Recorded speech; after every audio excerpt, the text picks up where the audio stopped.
Okay, so that nice intro for you gets you in the mood for the fact that they're delving into the depths. Mm-hmm. Welcome to session number, making sure I get it right, 96, or Phase 3, Season 1, Episode 7. Today at the table we have Angus, who will introduce his character. Yeah, so Zadris, having just been pulled through a portal, no idea what the fuck he's doing, but that's kind of his vibe. He's tagging along, he's picked up a lot of magic items, to be fair, in a very short amount of time. So he's very content, just kind of hanging out with the people who got him a lot of stuff, going with the vibes. Online today we have Dominic. G'day, I'm playing Imperative, the Paladin, the human Paladin. There's a lot of things that need to be righted in this world, so he's going to ride as many of them as he can. Right is might is right, etc. Generally, Imperative feels like there's a certain amount of I don't know, not necessarily doing things by the book that's going on around here, and he's there to make sure that things are done by the book, and he's the one with the book, and he's not going to let anyone else read it. He's going to have a lot of fun with the NPC Drazzle then, because Drazzle writes the book and then changes it. Oh no, I'm aware of how Drazzle works, and it's definitely problematic. Yes, he does a lot of things backwards. We all follow the book perfectly until it becomes annoying, which says we do it completely. Which brings us to Jeremy. Good evening, all. Yes, I'm playing Dimitri, the one who, well, definitely, if he's not one that's actually written the book, well, he certainly read it.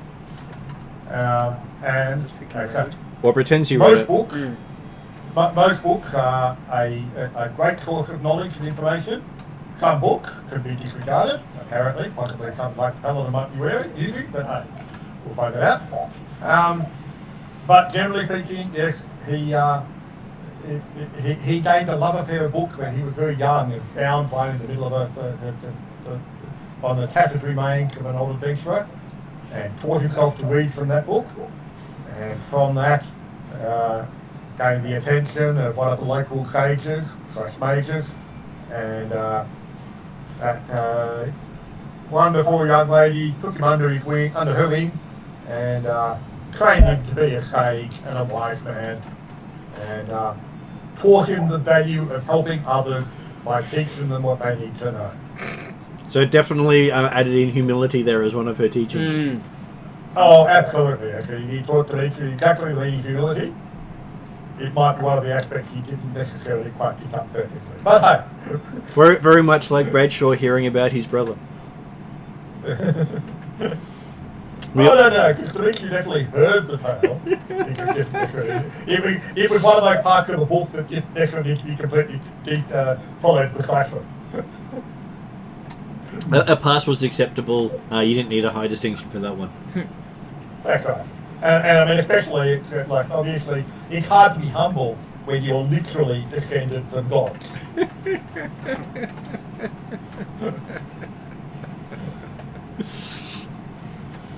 Though, you'd be very hard-pressed to throw a stone and not hit someone who's descended from one of the gods.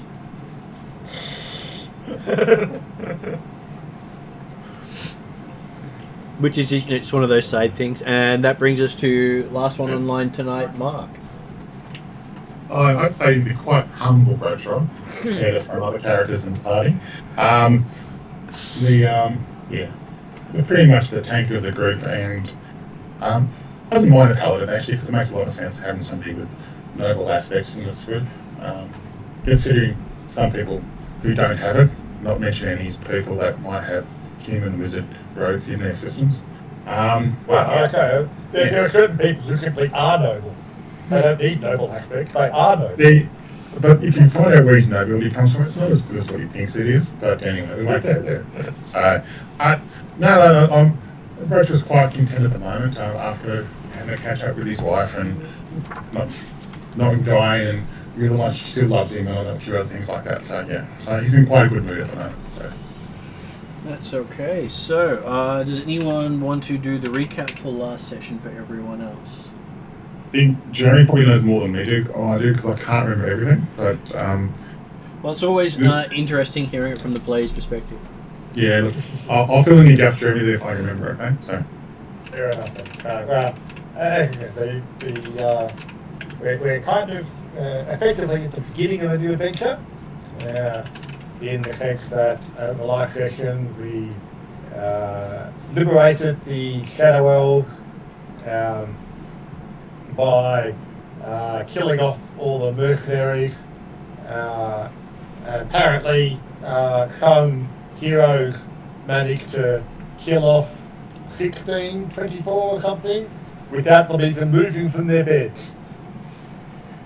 And so we liberated the Shadow Elves from the tyranny of the Blood Elves, but that was significantly because the Blood Elves had actually apparently left shortly before we arrived.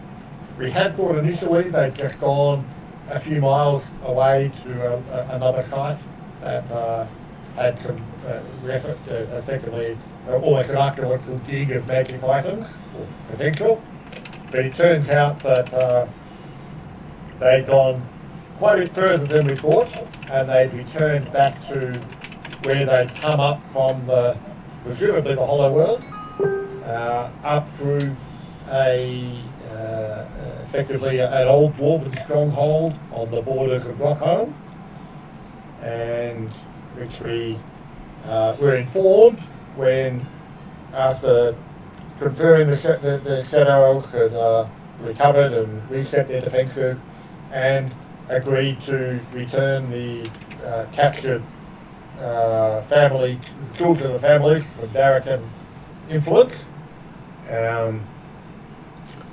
A mysterious dwarf, but obviously very powerful and knowledgeable, arrived and requested our assistance in the most noble way possible by dumping a magical bag full of magical goods and said, "Hey, Is that the guy? come with me if you want more of this." Elderly dwarf.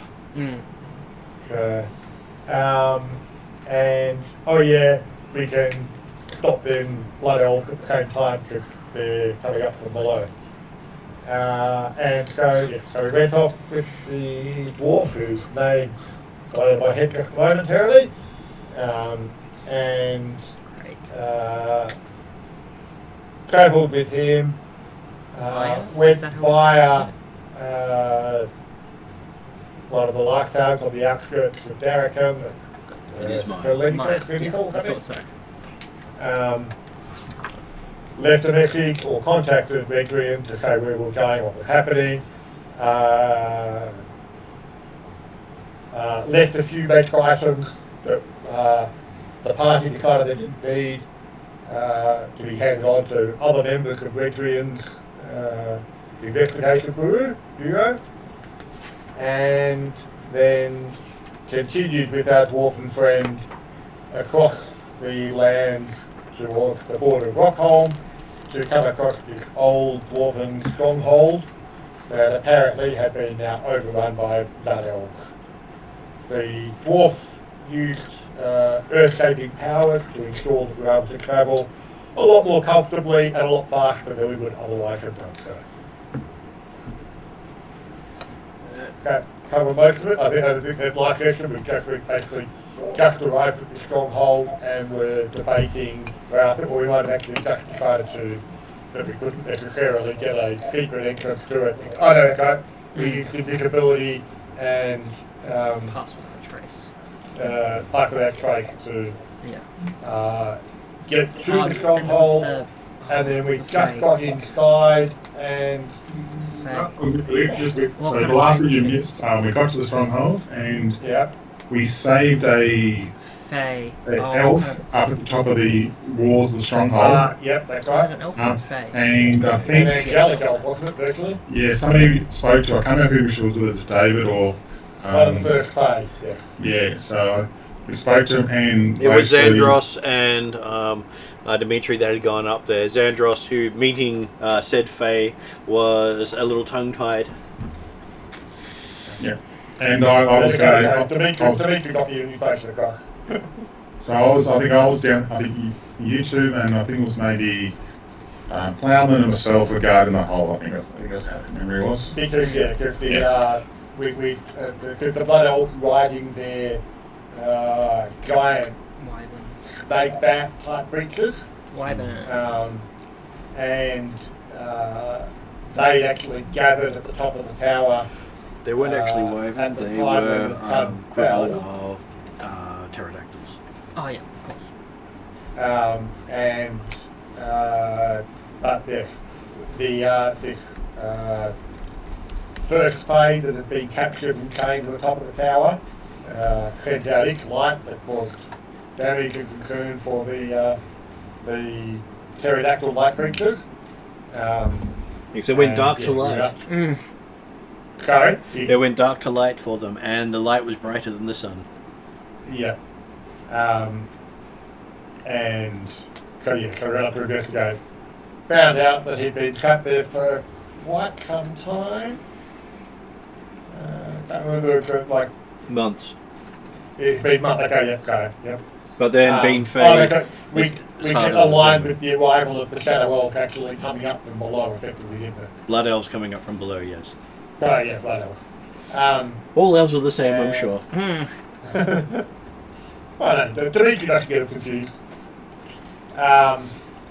And yeah, so that's right. Yeah, so we allowed him to get away, and he apparently his mate had also been captured and was potentially being held below, but more likely was dead.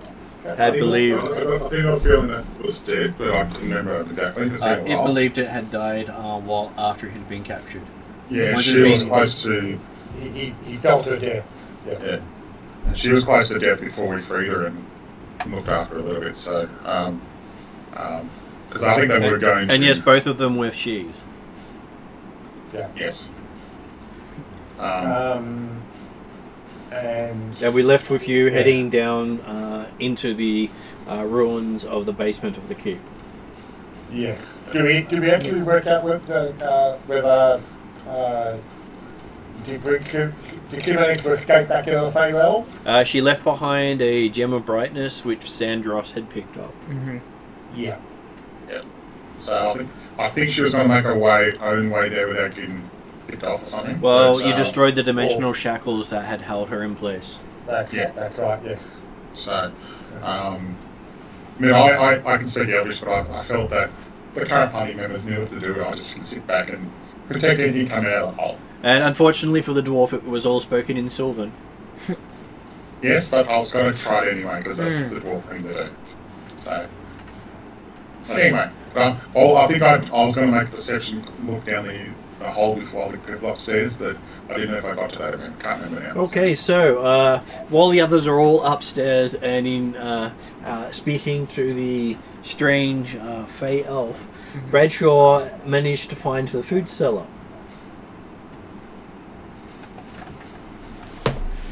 There's a dwarven question here.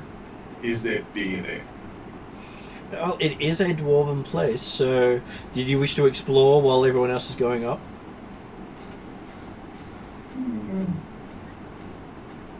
Depends on who's. If I've got somebody with me, I would be happily, but depends on who I've got with me at the moment. So if everyone's upstairs. Everyone else is upstairs. Yeah, look. And you probably got you potentially got Peritive down there, haven't you? Yeah, I'm. Would Peritive like to be with the dwarf?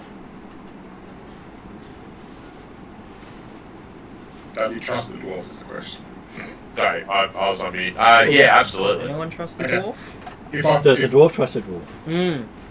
The dwarf trusts everyone but Dimitri. Just let him know. But anyway, read through this and. I think that's almost funnier.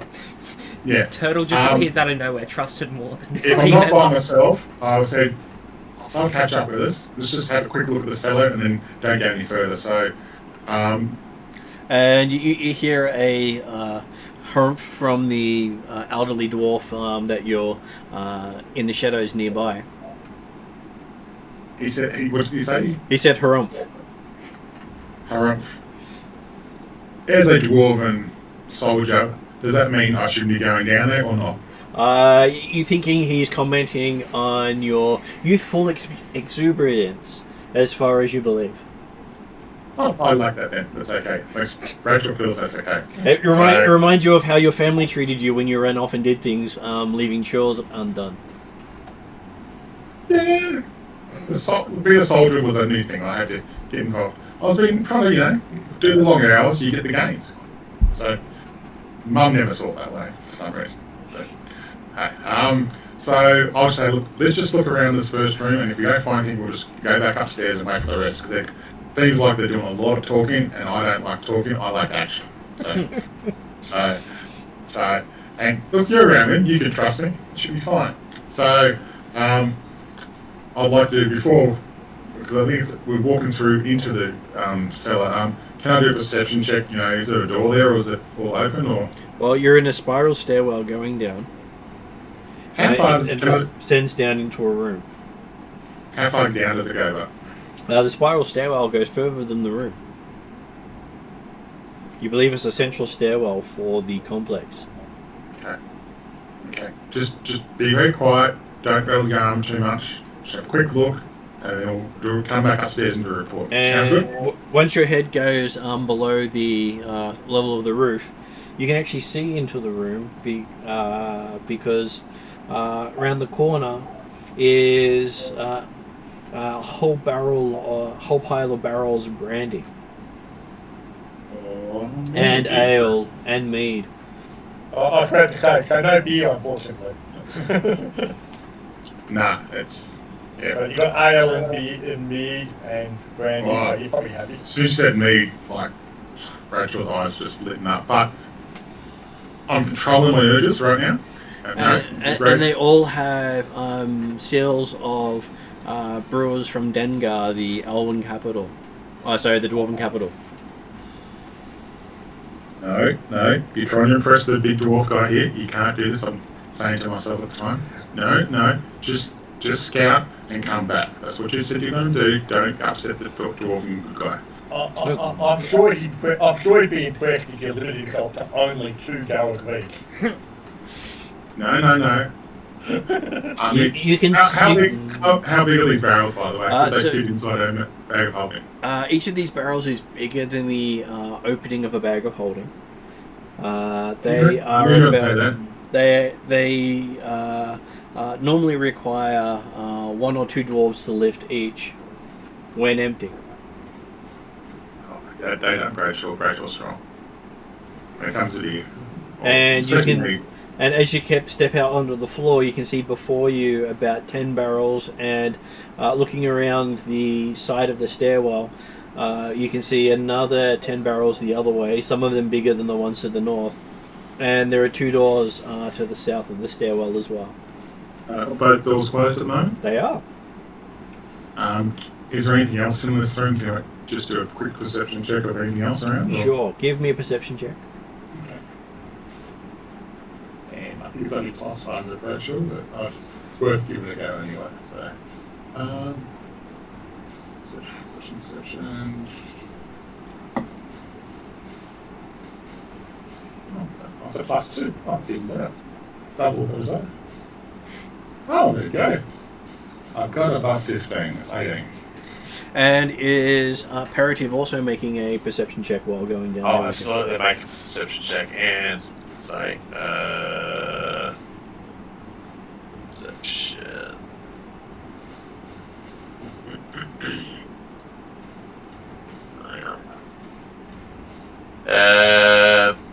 Good. 3. No, 5. Oh, and it was actually 19. I found +3 none. Okay, so Parative is distracted by the dwarf's helm. Why is that slot in the back of the dwarf's helm? With some arrows pointing towards it. Yeah. And he does see the words pop into his head with "say friend and enter." He has no idea what that means. No, I haven't told you the story yet. So that's okay. Okay, and down below we have Bradshaw has spotted quite a few things of interest. He has found quite a rare bottle of sweet brandy with the seal of one of the master brandy makers of Dengar, as well as a body. A body, a dead body, or is it? What kind of body is it? Well, you don't normally refer to a living person as a body, but It might be a body of water. Hey, look, I thought people that are dead were alive before, so don't put this past Bradshaw right now. Okay, so, without trying to make too much noise, can I work out from my roll and my perception check what kind of humanoid being it might be of some sort? well, if you don't make too much noise, that's going to be a stealth check. See, I don't have disadvantage because I've Mystara. And Parative will also need to make a stealth check. Oh, good. That'll be easy.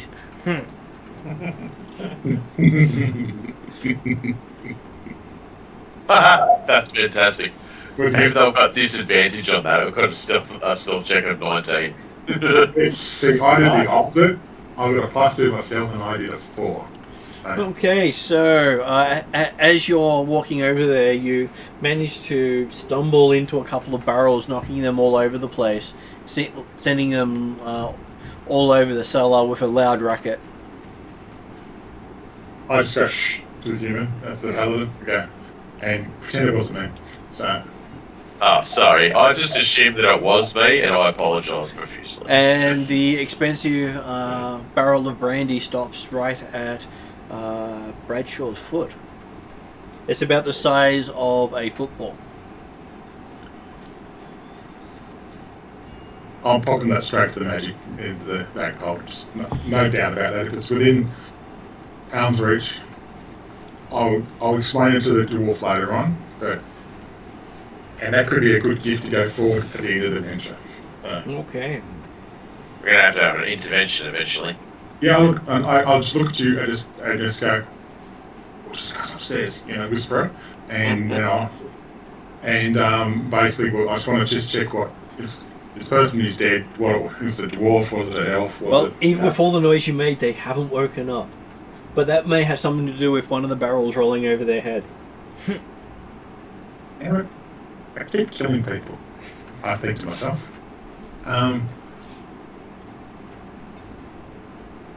There's no blood everywhere, but the head shattered. I've got a natural attack at it. Didn't even have to draw a weapon this time. Pure instinct. Now, this is all in my head, so I'm going to turn this out loud right now, but it's... Okay, so stealthing over between the two of you to the body that you've claimed as your first kill here. Yeah.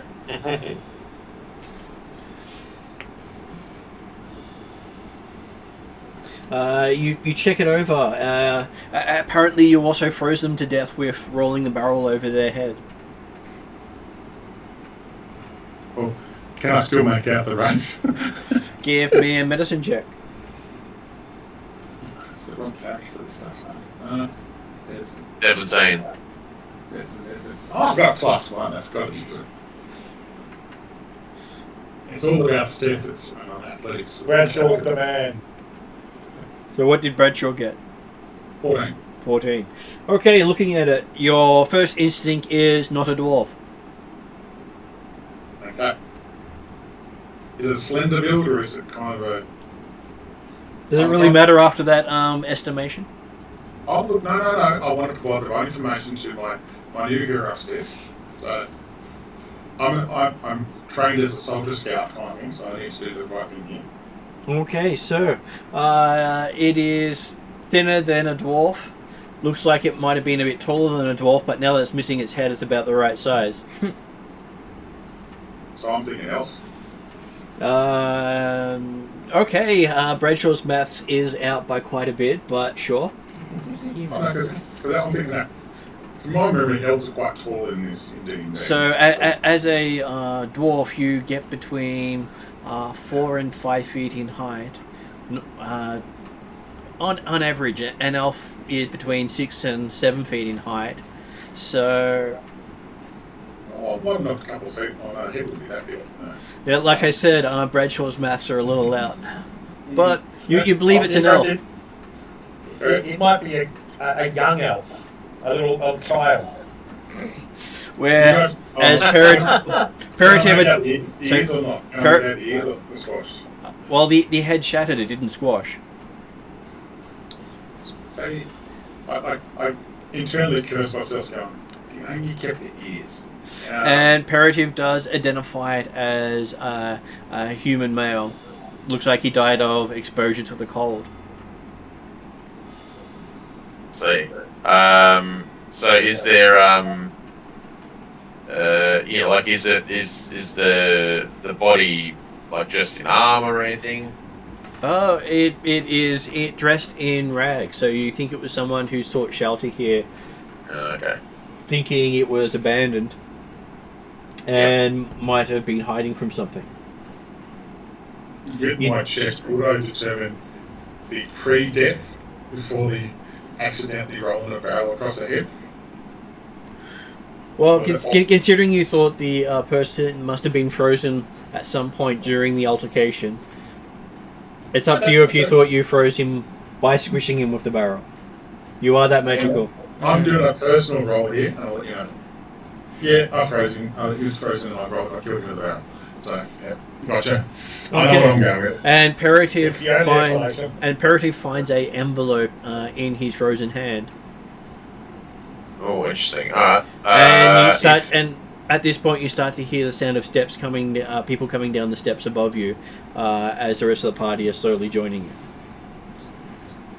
I do point. I look in the direction and just go shh, being quiet, and with my thing. You find a piece of why are you shushing me? No, not you. The ones behind us. Oh, okay.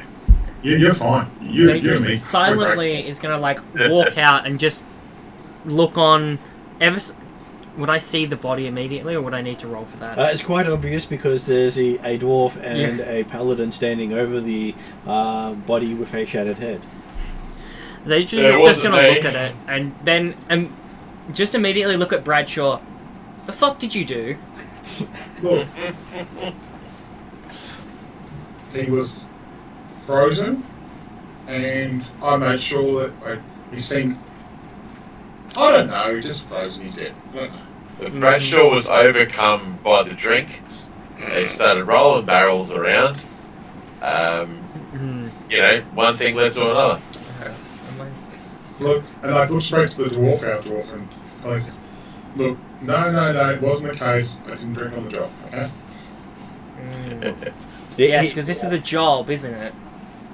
You've taken this very seriously so far. 100%. I'm being very serious about this job. Can I call the job? I ask him. Ask my dwarf. Well, he looks at you and says, "So, is this related to your prophetic death?" Huh? The prophecy of your death, he says. That was given at your birth. Not related, no. In which case, then, yes, it would be your job. I'll have to chat to you about that later when this is spare time. So, yeah. We're on the job now. We've got to talk business. This is coming, I'm getting worked over like my wife used to do the same thing when she went on her adventures. Always serious. So, okay. Cool. In whisper tones, I mentioned the doors that we see are closed at to the south and east, or was it? East and west.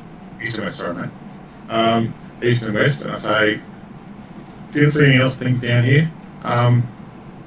I did point the barrels of nice mead to my dwarven colleagues, saying, once we finish, we oh, we might get somebody to bring this back with us, but I think that'll be our celebration room. No mention of the thing that's probably inside the bag of holding, by the way. That's a special treat for later on. What does Peritive do about the envelope he found? Does he actually take it from the body? I do. I attempt to open it and I read it if I can. It has a wax seal on it. Do you break the seal? Sorry, when you say wet seal, Wax. what do you mean? Wax seal. Yeah, okay. Yeah. Yeah, I guess so.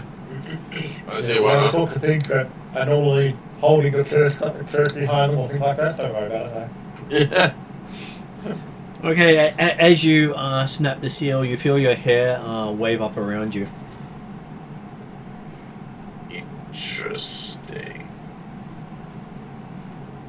That seems fine. As you open up the envelope, you find out that it seems to be empty until after you fold it all the way out, and then runes just start to appear across the surface of it.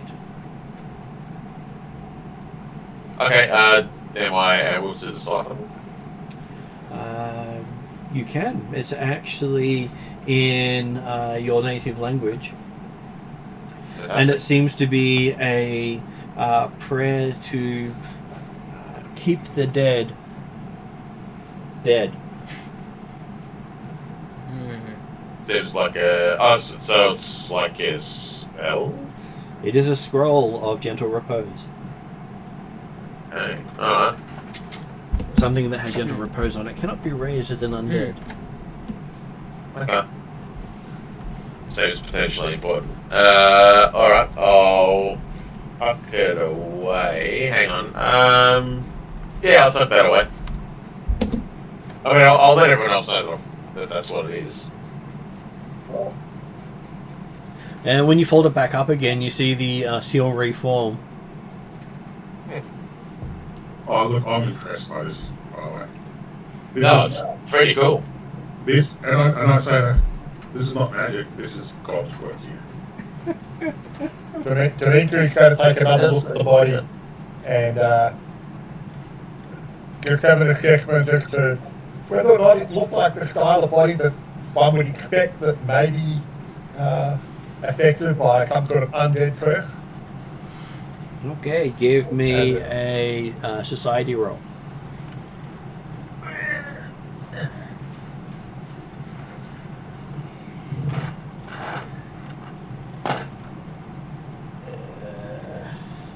Your culture, I think it is in this one, culture. Tonight. Society.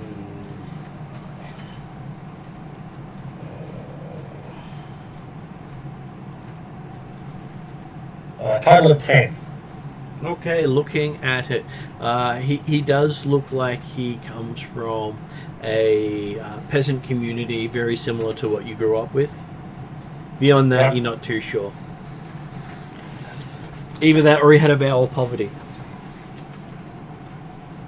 Wow, and importantly, he no longer has a head now, so if he does get raised, well, he probably won't be all that dangerous.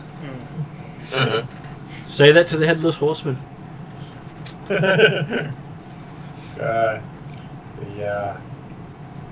Considering the fact that the paladin decided to remove the prayer for the rest in peace for this poor soul.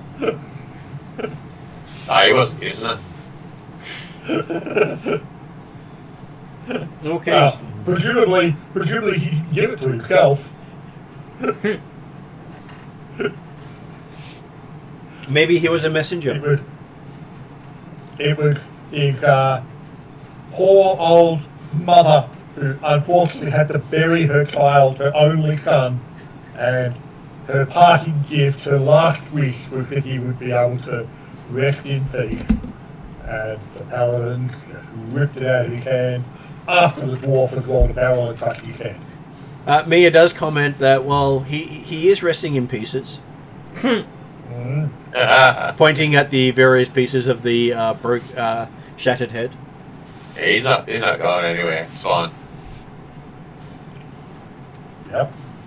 Well, okay. Dimitri would agree with that part of it, but okay, yeah, if he wakes up or gets up, at least he's got no head, so it'll be less dangerous.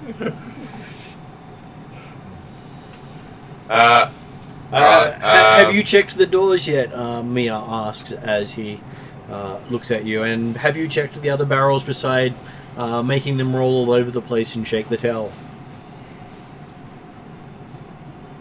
No, we haven't checked the doors. And the staircase continues downwards, does it not? It does. But it comes out on this floor and then you can continue down after that. Yeah. And looking down, it seems to... it's a spiral stairwell with a solid wall. So you'd have to basically go down to see how deep it actually goes. Yeah. Well, a bit like the upper level where basically it looked completely black until you actually got past the floor level, wasn't it? That was right. You couldn't really see down until you got down because it was a curved stairwell, and where you got on didn't have line of sight to the bottom. So it was just dark. So it was just the curvature of the stairwell that caused it. The visibility not to go far. It wasn't like there was a sheet of darkness or something like that. Unlike the horror game on Friday. Yeah. And just confirming in my mind again, the only thing we really know about this place is that the Blood Elves had overrun it after the Dwarves had abandoned it. Is that right? You believe the Blood Elves overran it, forcing the Dwarves to abandon it. Oh, okay, right. So the Dwarves were actually still here until the Blood Elves were here. Okay.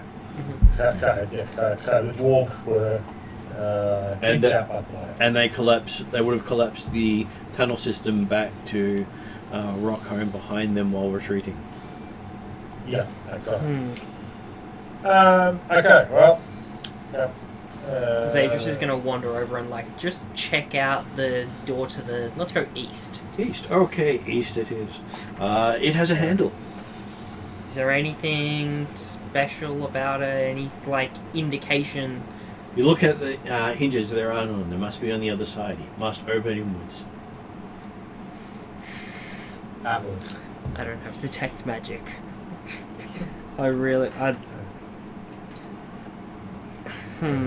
Depends on where they put the hinge. Yeah. Because you can't even see where any hinges are. Just as a precaution, I can cast guidance on myself. Mm-hmm. I'm just gonna guide myself and be and then go to touch that door handle. Mm-hmm. It's cold. Oh, hang on. Okay. Hang on. That's not concentration, is it?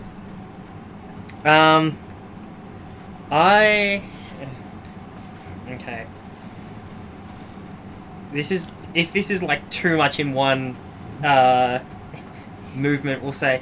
Can I produce flame to warm the door handle up in case the hinge or anything is frozen and try to open it?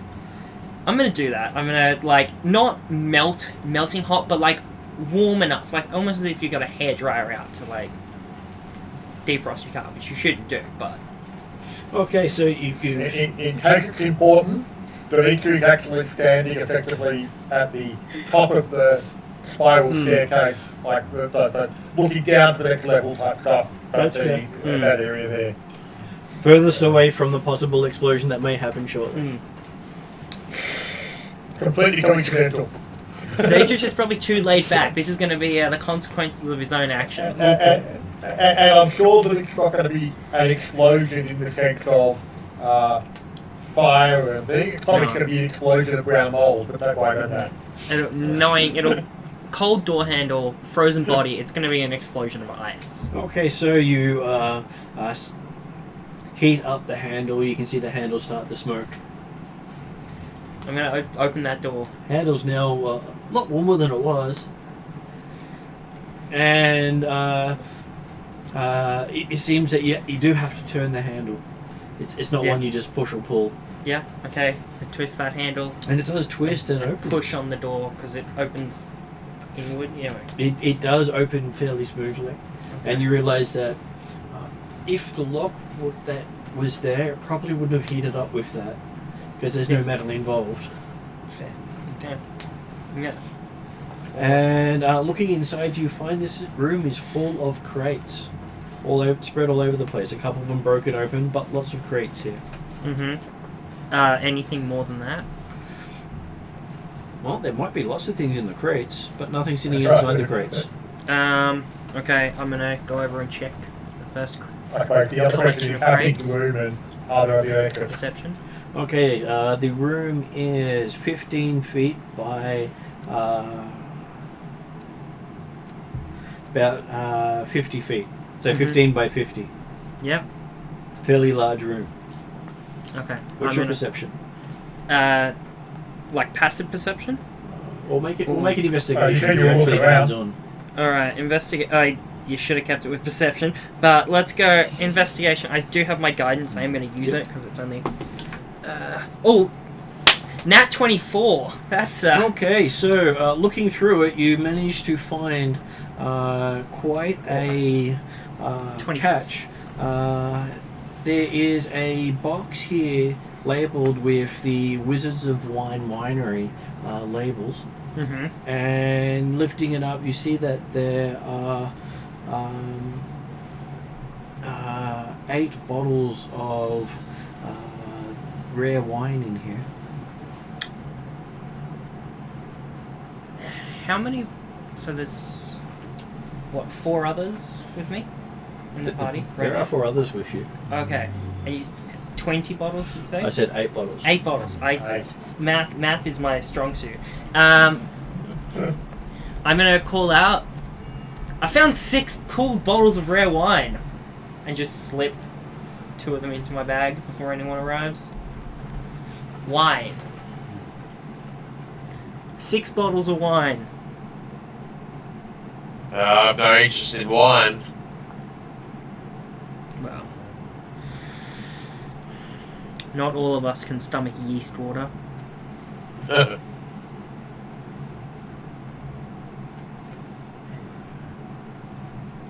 Alright, what else is in the room other than the wine? Okay, so Parative goes in and starts to have a look. So Parative, give me an investigate roll as you're checking other things as you see someone's just gone for the booze. Yep. 15.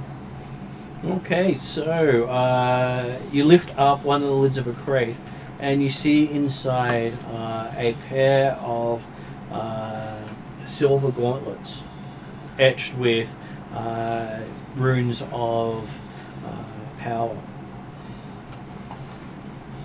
Interesting. I lift them up and have a look at them. They look quite impressive. You say how silver? Silver, yes. With runes of power. Okay. The runes of power written on them. Do I recognise the runes? You have not seen this style of runes before. I show them to Dimitri. What do you make of these?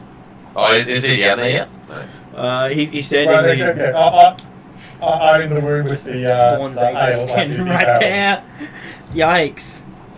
Okay, so you take the gauntlets into the other room in Dimitri. So what does Dimitri think of these gauntlets? He can make an Arcana check or a History check if he likes. Well, it's quite getting otherwise. But you get to choose which one you're making. Well, you probably go history first of all to try Okay. and determine it. Give you a detailed understanding exactly where they came from, who they were, that sort of, and then you'll put it out that they're actually magical. So 25 on history. Looking at them, you see that these sort of gauntlets have appeared throughout history. You're expecting that they will automatically resize to those who put them on, and that there are many different types that you've heard of. Some that increase the person's strength, some that give them other abilities. Mhm. But So then, very few of them are easy to come across. yeah. And the So thing so that he'll- and the thing on top of that Sorry, one go on. is they both have runes of power on them, which you identify being greater runes, making them a rarer set of gauntlets than you'd normally find. Yeah. So he's basically given you a long spiel of history and the fine workmanship between Tailwind and things like that, and then at 24 on Arcana, he starts looking more closely at the runes, having assessed the fact that yes, they are definitely powerful runes that on here, and I would expect that these gloves will assist you and improve. Okay, whatever the Arcana tells, probably notice he'll let you know that it was likely to be strength or accuracy or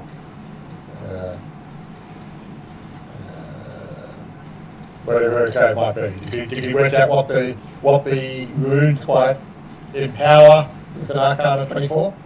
For an Arcana of 24, looking at these gauntlets, there are a couple of contradictions. Mm-hmm. Obviously, Demetri will not express any doubt or duality in what he provides. The runes don't match the style. Mm-hmm. And from your research into runes, they don't quite suit gloves or gauntlets. You're not exactly sure what the purpose of them are, but they just there's just something wrong about them. Okay. Do I work out what the runes, if they were on something else, what they'd be likely to affect? That's the problem. You can't identify the rune. Oh, okay, right. And because of that, because you know everything, it's very hard when you come across something like this that is something niggling in the back of your head that you think you should know, but you don't. Yeah. So, okay, so then we're going on with the explanation. Looking at it, it is looks like it's in one of. Best way to say it is one of the true runes of the world, where the rune itself is the language. Okay. But yeah, so Dimitri, he finishes explaining what he knows of these gauntlets, describing the fact that yes, the make is exquisite. However, I suspect that there may have been a flaw during the processing, and the end result will be somewhat unpredictable. Okay, And potentially bad. I hear this. I mean, Bradshaw is actually gleaming when he hears Dimitri. Like, Dimitri doesn't know everything. And he goes, No, okay, the way Dimitri describes it, he's not implying for a moment he doesn't know something. He's just saying, hang on, insight roll. I've got a 17 on the inside. Onto Dimitri. Do I know Dimitri's average depth here or not? Hard to tell. Okay. Really is hard to tell. you have to listen to everything he said. I listen to everything. I'm doing that more recently. And I go, Dimitri, we have a expert with us at the moment. Maybe they could have a look at the gloves if there's something there that you're not seeing. I say it in the nicest way possible, but I have a undertone of sarcasm. Okay? Well, I listened to half of what he said, and I heard him say half that said they're powerful and hey, they must be good. these are great, and I assume that he probably followed it up with this would be excellent for crushing your enemies and bringing favour to the Norse gods. And so you find they fit perfectly. I asked our elder dwarf if he's seen something like this before or not. So before you get a chance to ask him, we turn to Parative and say, what does Parative do? Yeah. Look, whilst I'm, using these mighty gauntlets that were found to help further our cause, seems like the right thing to do, but I'm not 100% convinced that I should put them on right now, or that anyone should put them on, so I'm just sticking my back for the time being. Okay, so as Bradshaw goes to turn around and ask the Elder, he notices that Parative has put them away. Does Bradshaw still ask? I asked Brady if I could hand me the gauntlets before then I display in front of the elder saying, Well, you still got to wait for Parative to give them to you. I asked Brady nicely, could I just hold it to see if we can get some more information out of it? How about I show them? Oh, more than happy with you. And I gesture over to the elder. Obviously, you see the curse is already activated. The panel is Yeah. I start stroking them. I'm very, very happy to do that. I'm just hesitant to hand over what appears to be such A work of art.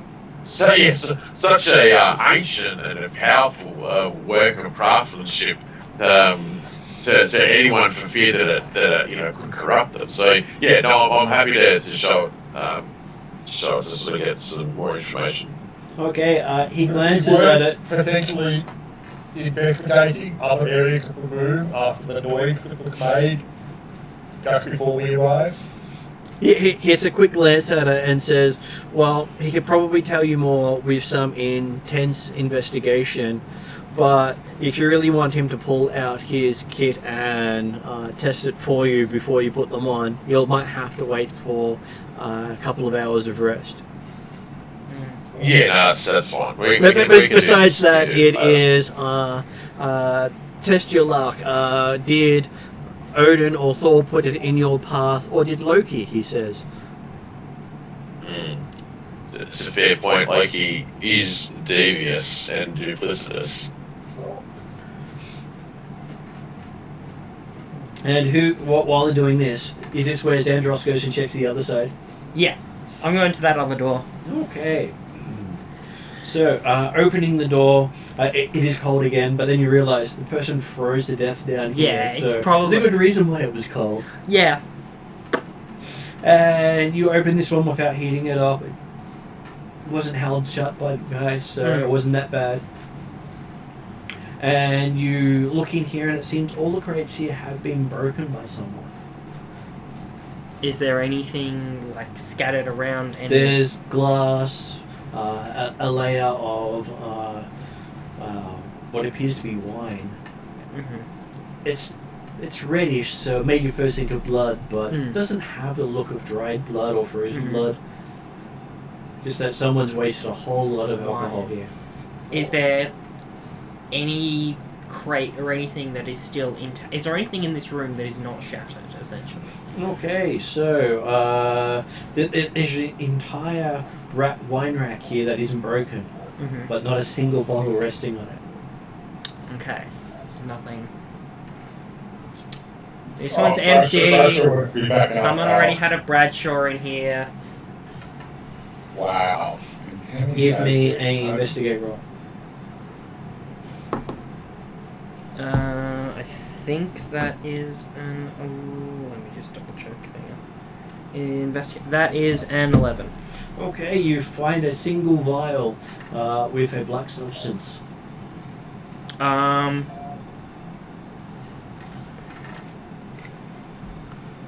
I do like a medicine check to see if I can work out what that is? You can. Let's see what we work. Oh, that's God, that's even worse. That's a 7. That's a 7. It's liquid and it's black. Dimitri, come drink this. Yeah.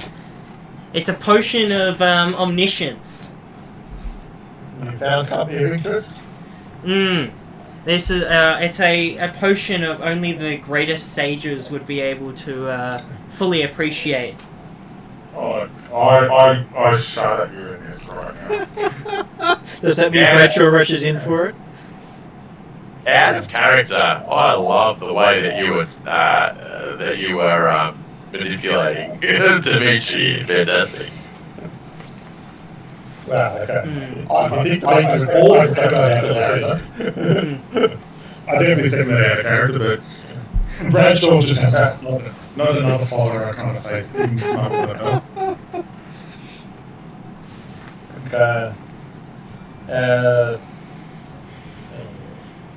But I've still got Jackal and Dwarf still sitting around the top of the stairs. Dimitri will come in and investigate what you found. It's a small little vial that usually sits in the palm of your hand, with black liquid inside. Yep. Yep. Great. We'll put that in his pouch and continue looking around the room to see if there's any other doors or exits or... There are none on this level. It appears the only way forward is down. Down we go. There are no exits from the room that are 50 foot long. Each of the rooms on the side of the central room were 50 feet long. Okay, So 15 by 50, 15 feet by 50 feet, and the central room was 15 feet by 50 feet. Okay, so basically the tower is divided into effectively three. Is it a square tower? It is a square tower. Yeah. Right, not a round tower. Yeah, okay. So, and obviously, yes, this floor has been dedicated to storage. Can Zay just take the lead down the stairs? You can. From the outside, the tower was presumably around 50 foot square. Above it was about 50 foot square. Yeah. So Well, you'd probably say it was actually about 60 foot square because of the wall thickness. I'm happy when we had three 15 foot wide type stuff, there's 45, so I was assuming there was an extra. Yep, happy. The idea being that there's no reason or obvious thought to expect secret rooms at this level. Not really, but in the walls. But you are below ground already. Yeah. As you went in at ground level of the tower, and this level that you're in is the cellar of the tower. Yeah, that's right. But like, there's no obvious reason to expect that the tower goes beyond it underground.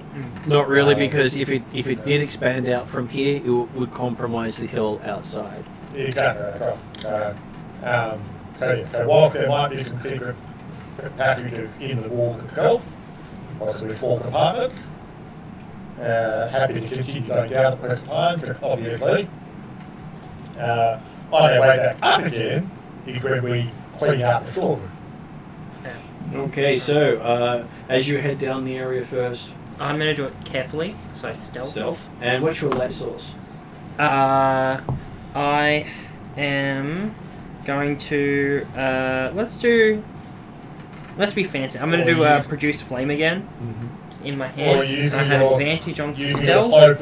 That's even worse. That's a 9 for stealth.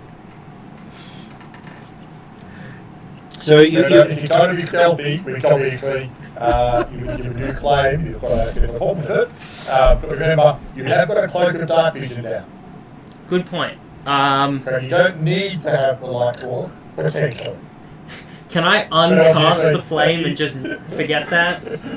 But that's probably why you got a 9 on stealth, because you put the flame on. Yeah, I mean, like, it was a 9 on stealth regardless, because I got a big old +0. Yep.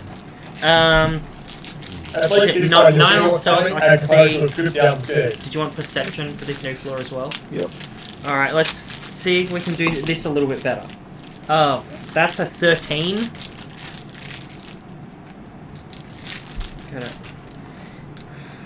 These ones aren't charging too well. Yeah, 13 perception. Okay, looking down here, you seem to have come into an armory. Okay. You can see hanging on the walls daggers, short swords, long swords, spears, and shields. All of dwarven design. Maya, get down here before Bradshaw's.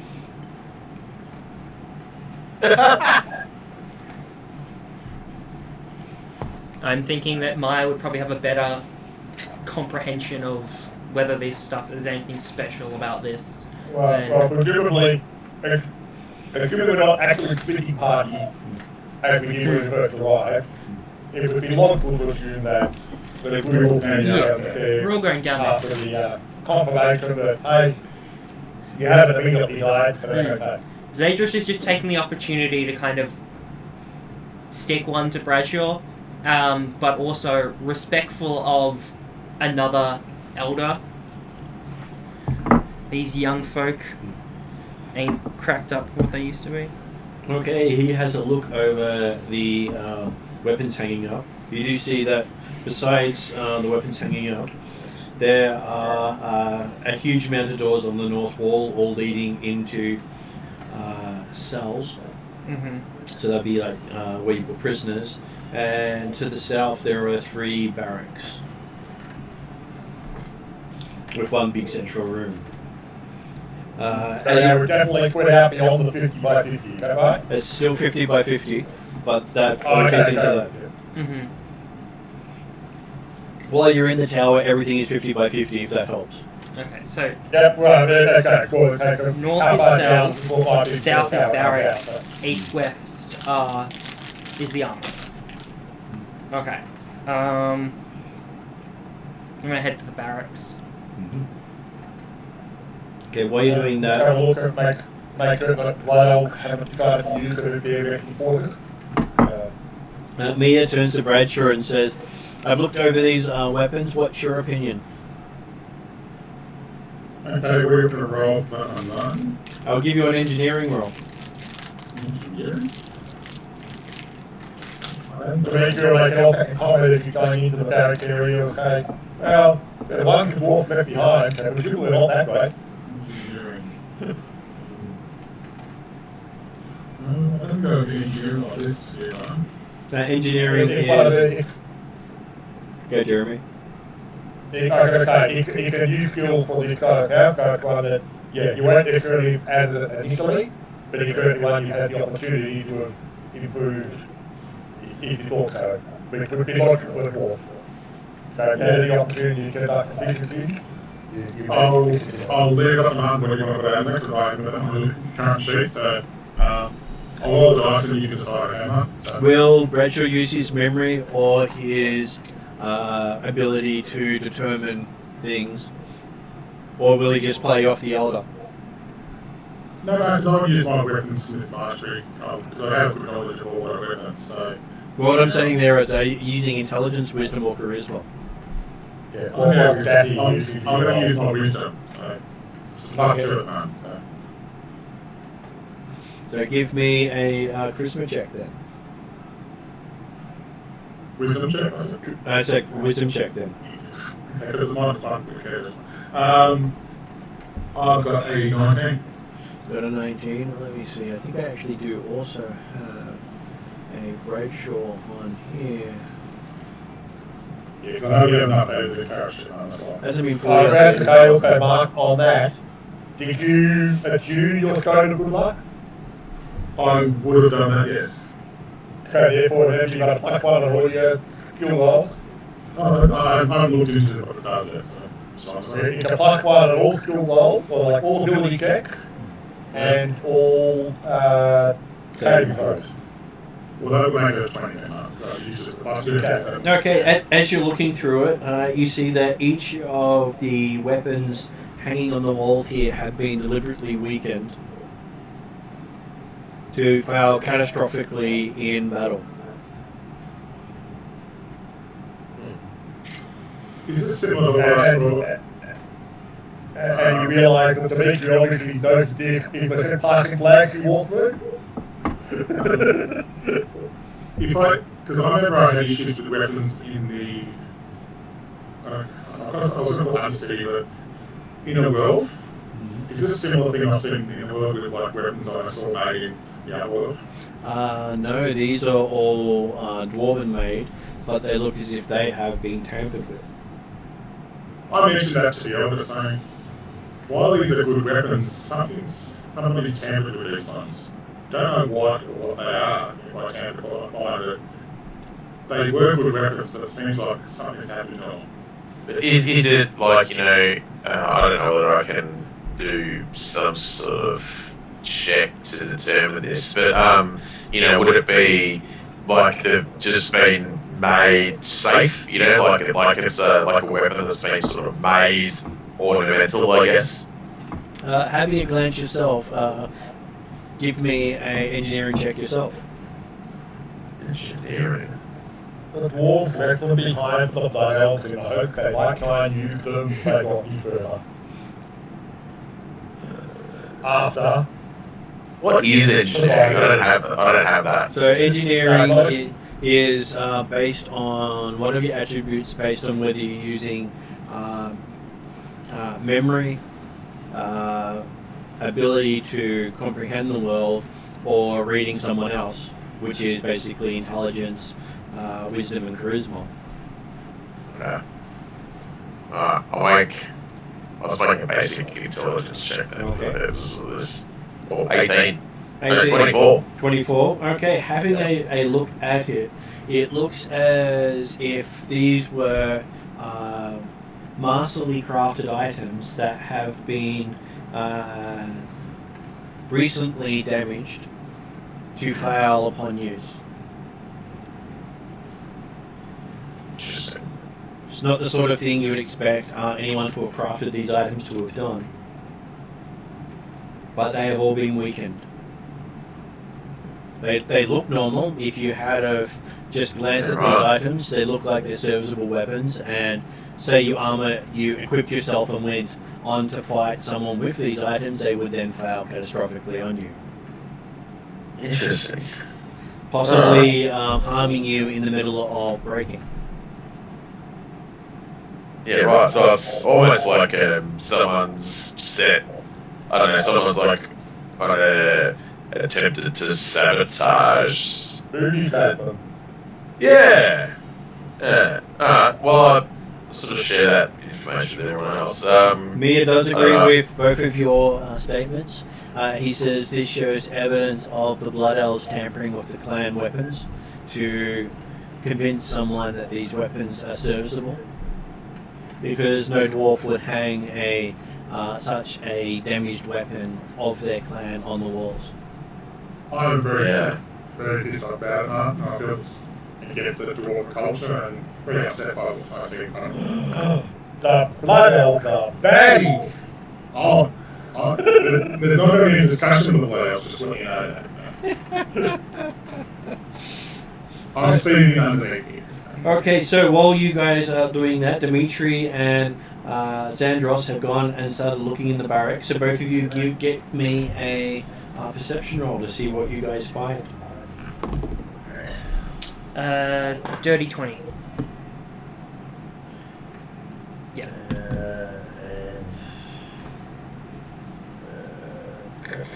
24. Okay, so looking in here, Dimitri comes across a satchel. Just as Xandros notices it, Dimitri picks it up. But then you see Xandros notices that there is a gold-coloured paper nearby with another vial of black liquid. Gold-coloured paper, did you say? Mm-hmm. Is there anything written on the paper? Okay, so you pick up the paper.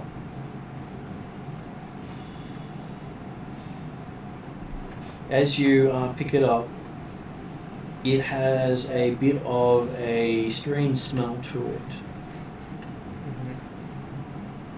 Sort of smells a bit acidic. you've not actually seen this sort of thing before. Mm-hmm. Small city. And there's nothing like written or anything. Just blank sheet of gold paper with an aesthetic smell. As you're looking at it, you see appearing as you stare at it, a strange S start to appear in the center of the page. A strange what? Sorry. Letter S. Letter S. Very begrudgingly, Zadris is going to turn. Dimitri, do you have any idea what this means?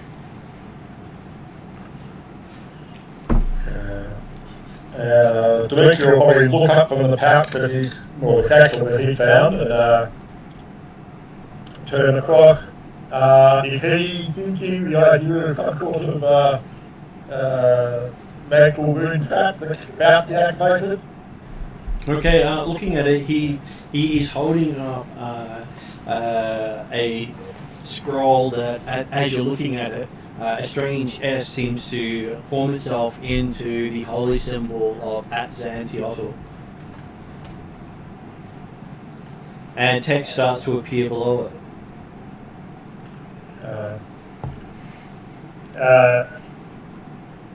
Dimitri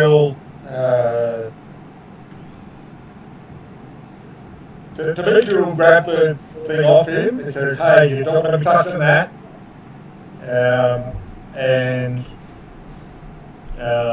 But he won't actually look at it yet. He'll just actually hold it off to the side a bit at the time being to see whether or not it actually starts to smoke or smolder.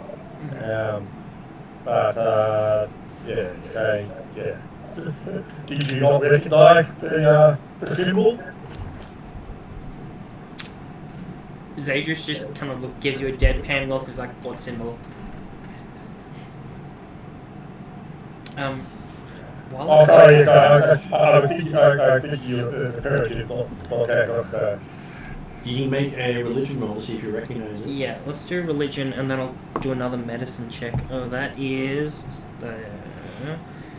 let's see, religion.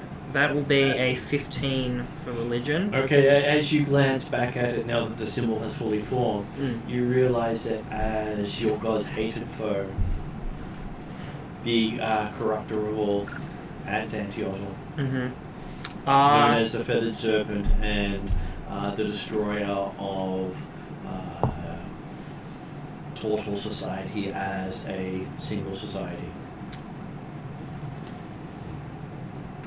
Is Dimitri still holding the paper? He was holding it up to the side, he wasn't looking at it. And he probably satisfied that you're not necessarily, you're at least aware not to try and look at it or read it yourself immediately. He probably put it down on one of the pallets or something in the beds in the barracks. To continue looking at other stuff first. Zadris is just going to pick it up and torch it with produce fire. Okay. Can I do another medicine check on that other vial I found? Yep. Come on, give me something better than lost. No, that's a 9. That's a 9. Looking at it, it's still black. And it's liquid. It's in a vial. Even better. Dimitri, another vial for you to drink. Dimitri will grab it. Thank you. And you grab the parchment while he's looking at the vial. Okay. You do this whole trick with putting the flame on the parchment, expecting it to disappear, and you realise it's not flammable. And in the back of your mind, you almost hear a Nice. Can I try and tear it just straight up? You can. Strength check. Make an athletics check. Oh, this is going to be so funny. There is a possibility I get a 0 on this, and part of me really wants it to happen. That's an 11. Okay, you strain, and then you feel something pop in your shoulder. I was about to say something popped in my back. And just...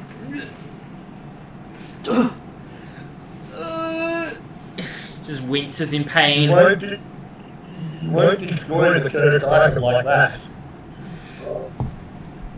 Reluctantly, Bradshaw really doesn't want to talk to Turtle, yeah, but would you like a hand, I asked, in the nicest way possible, no sarcasm. And as you both walk into the room, you see Maya point to some writing on the floor on the far side of the room saying, have you investigated that yet? Rachel goes there and investigate because the other two don't know what they're doing. As you start to walk over there, he grabs the back of your top and says, have you investigated before moving over there? I do it from a distance. Give me a perception roll. I take the advice from the elder. You never looked at elder before. Now, see, the difference between you and an elder is that I have respect for a dwarf elder, not a human, sleepy god, wizard, rogue. I was talking about your mother. I have respect for my mother. Dwarf goes through this session. When you get older, you have more respect for your family. That's how it works. Don't have, I'm a young dwarf, you don't remember this. Investigation roll? Perception roll from a distance. Yeah, okay. It's just the fact that they're all open with the I have respect for my elders. So perception's more for noticing things, investigation's for digging through stuff. 15. It seems perfectly fine to you. I give a look of, I don't quite understand what he means. And I say, look, He pats you on the head and says, why don't you ask one of your friends to look? I said, Mike, can you explain what you see that I don't see? Well, he says, besides the fact that the writing is written faint enough for you to have to walk over there to look at it, the weapons have been set up as some form of trap, and you would leave behind writing on the ground, waiting for someone to wander over and read it. And I just pointed to Dimitri saying, Dimitri does that kind of stuff. And I ushered him over. Whereas Dimitri would look up at that point from the satchel. Well, yes, there's a reason that we hadn't got over there yet. And as Dimitri's touching the satchel, he realizes it's actually made of very soft leather.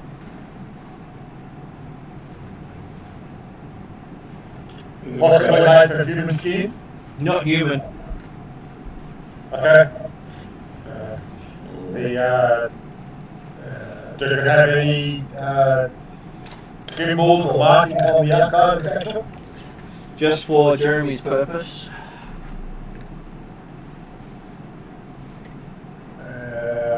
Got a bit of coming up on the view at the moment. Yeah, There we go. Oh, this is, I don't know, Okay. if I find out about this, then it makes some issues based on my current issue. Okay. It does say no to the satchel. Dimitri, Pardon? It does say no to the satchel. When he said human, I said, no, not human. Nice. Exactly. Jeremy knows me well. I'm quite confident that it's likely humanoid, but obviously it's not human, okay. The image, yeah, so no markings would like that on the outside? No markings on the outside. Okay. I will open it up and look. Inside you see another 5 of those yellow gold-coloured parchments. Okay, so it's the same one that I found. The sealed one. The same form of paper. Not as the envelope, but as the tortle that came off. Oh yeah. So Dimitri will look at that.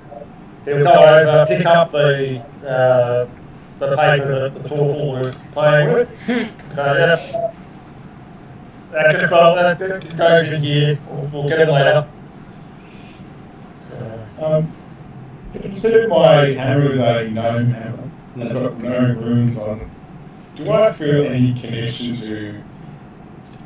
Has anything happened to my hammer while at gnome bag or whatever it was? Do I feel like does the hammer have any sort of alertness to something like that? It does not. I've got to ask the question. I'm just trying It's a good question to ask. And it's a good question because I know that you put some things that's got gnome runes on it and things like that, so I'll just ask the question in case. It will have some connotations later, but right now, it's just a bag as far as you know. Yeah. But okay, eventually we'll just collect the bag, collect the belongings, take the additional bottle of ink and place it in the satchel that the Tortle found. Okay, everything the Tortle said was true. It was a vial of infinite knowledge and understanding. Because ink is used for writing down knowledge.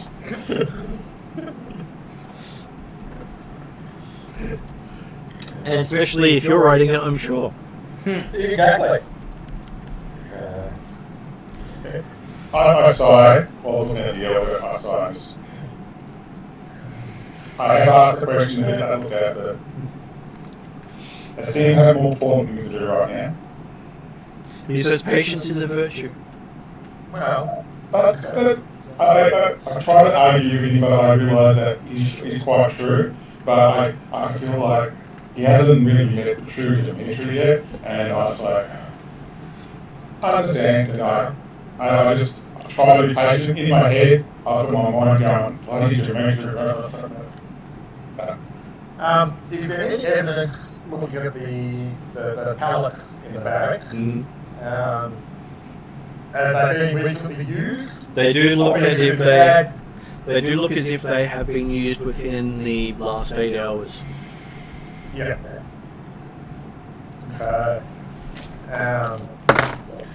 You think it was roughly about 7 hours ago?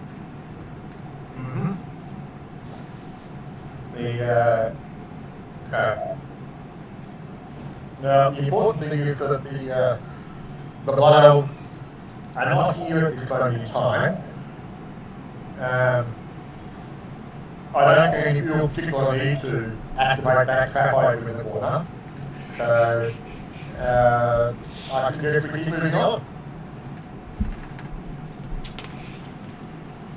The blood elves have certainly been here recently, and the fact that they had apparently returned from their nighttime wanderings after when they called in their mounts that then got destroyed by the Fae, suggests that they must be further below.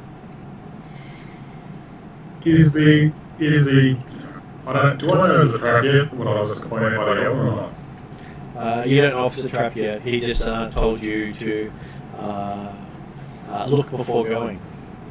Yeah, not go too close before you actually look at it. Well, I looked, couldn't say anything. Okay, but he did wear me, held me back, so I'm trying not to go into that area that he's holding back from. So you can't listen to the lecture? No, I listened to the elder. The elder, I'm listening to the elder. I'm doing what the elder, I would do what an elder dwarf would do. Okay. And you should know that. You should know now I wouldn't listen to the lecture. You got what the lecture said. No point going over the cat corner. Okay, so and there are another 2 barrack rooms to the south, and there are 6 cells to the north. I'm gonna check one of the barrack rooms. Yeah, the military base It's like a left or right check the situation. barracks with clear. You picked one side, so you basically move on to the next one. Yep. Okay, so moving on to the next one.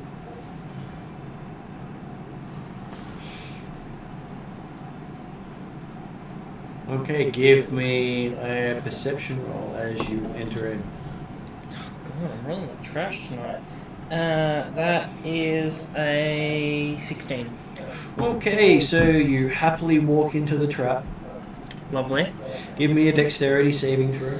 Oh, I'm really bad at these. Because character reasons. Oh, hang on. Came off the table.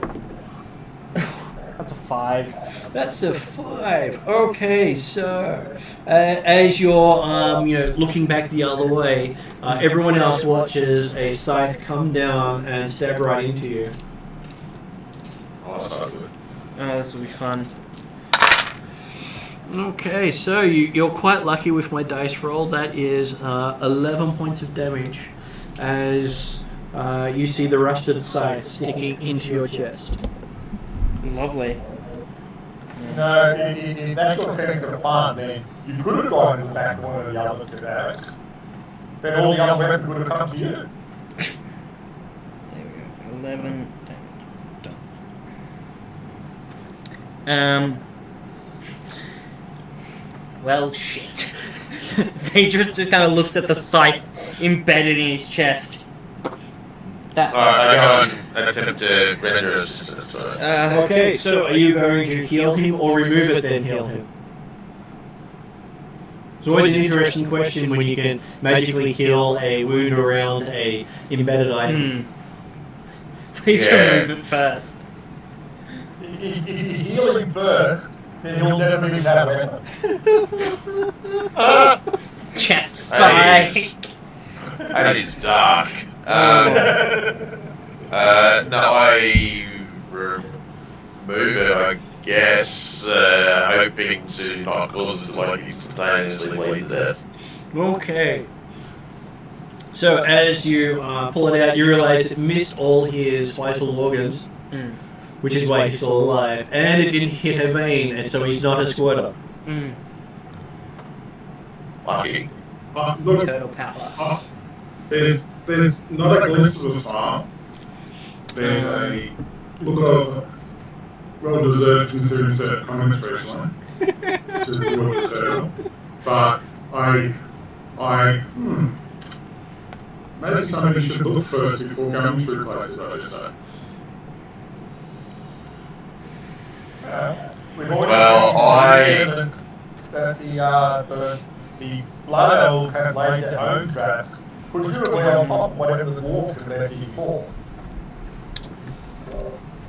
Well, I think going this place without checking for traps first is extremely brave, and exactly what I would have done. You see, the difference between you and I, Bradshaw, is I have the ability to look after myself, and I'm going to, as I say myself, I'm going to cast Healing Word. So, keep doing what you're doing. 3 plus what's my... Your luck won't last forever, I say. And I do look woo! at, I got 6 whole health back. I do look at Perigi and I go, I expected a better comment from Perigi, I expected better from, but I still look at like disappointment at Perigi, so... Look, you know, when it comes to doing things without thinking too much about it, the old expectation from me. No, I mean, usually I'm the one doing it, so I'm Yeah. but it's usually the So, plan. give me a medicine roll. Medicine? Yep. Sure. Medicine is plus 3. 22. 22. Looking at the rusty scythe, you have quite a few worries right now. Maybe Constitution saving throw. Oh, I'm really good at these. This is a start. And now that I've said that, it'll be trash again. Constitution, 24. You believe you're tough enough to weather the storm. You hope, because it can. Yeah. Rust can be quite poisonous. Yeah, that's very fair. But And as you're doing that, you hear the clicking sound as the scythe just pulls itself back up. so there's a scythe there. Yeah, we saw that. So, who's going to go through next, I say, as You still haven't actually made it across the threshold. I mean, Dimitri's actually looking Simon's never hit the same place twice. Okay. Dimitri's main plan was converting no blood elves on his level. Okay, so as you go to the next one, the door seems to be slightly stuck. If it's slightly stuck, it's slightly stuck ajar. Slightly stuck shut. Okay, so I can't actually see through the gap at all. He cannot. Well, okay. Having mentioned to the others that, hey, yep, this place is likely filled with traps for both wolves and blood elves. He'll have a look at the trap, the door, and see if he can spot any traps.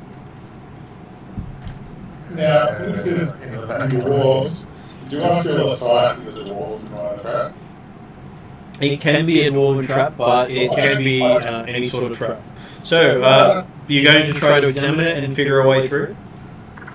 Right, okay. We're basically just look to see if there's any evidence of traps or anything like that. I meant for Mark, and whereas Dimitri was looking for traps. Yeah.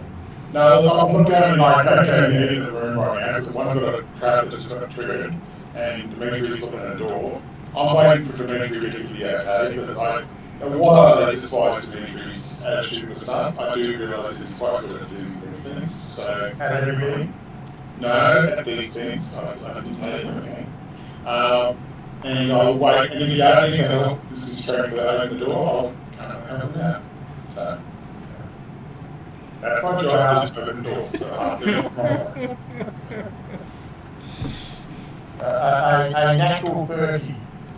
Okay, so you believe the door is not trapped. Yeah. It's always good to believe these things. Good. I will aim to give the door, we'll try a slight nudge first, to see if it will move without actually making not cause noise. Not that it's really a problem after the squeeze of the door with the side from into it, but hey. So, yeah, gentle nudge. So athletics check. Easily. He's not putting that much effort into it, more just a testing to see if it will move. That's it. As soon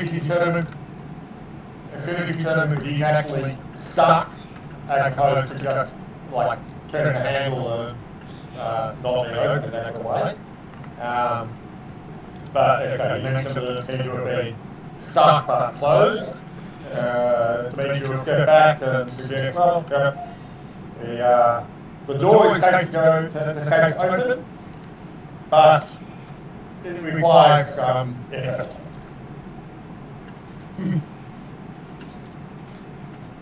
I Step up. and I look at do a Google investigation of the door, which means no, I'll just suspect. I'm just looking at the looking for weak points and find the non-most weakest point.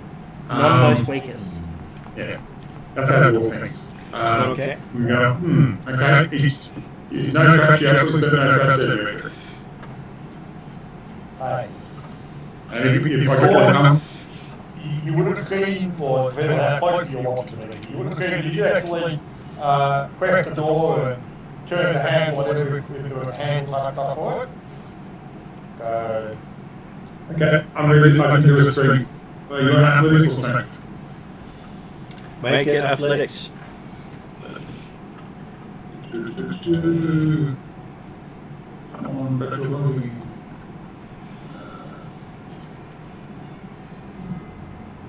$27. Okay, you have no problems pushing this door open. It's almost as if nothing was holding it back. So you walk into the room pushing it open? Oh no, I'm trying to push it open, still standing on the outside of the room. I'm not a silly dwarf as I am. I'm a bit more mature, even I'm still young. but he falls into the room thinking that Dimitri could get it with quiet effort to open, and it requires a lot less effort than forward. I keep on the threshold, if that makes sense, and I look at the room, what do I say? Okay, give me a perception roll. Okay. Oh, it's above 10, just at the start. 12. Okay, perfectly safe. I the night jester to Dimitri. There you go, as requested. Right. Dimitri, have a look at the room. What do we see? Okay, walking into the room or just looking into the room? No, just looking for the doorway. Have to ask these questions. The Perception roll. most important part of the book is there's no blood elves that are waiting to come in. There are none in there, but you can see something shiny on one of the beds. 24, Jackson. Looking in, you can see right in the doorway a pressure plate. Don't step on that. And you can see that there is sitting on the far room on the bed is a gold ring with 2 rubies either side of it and an emerald.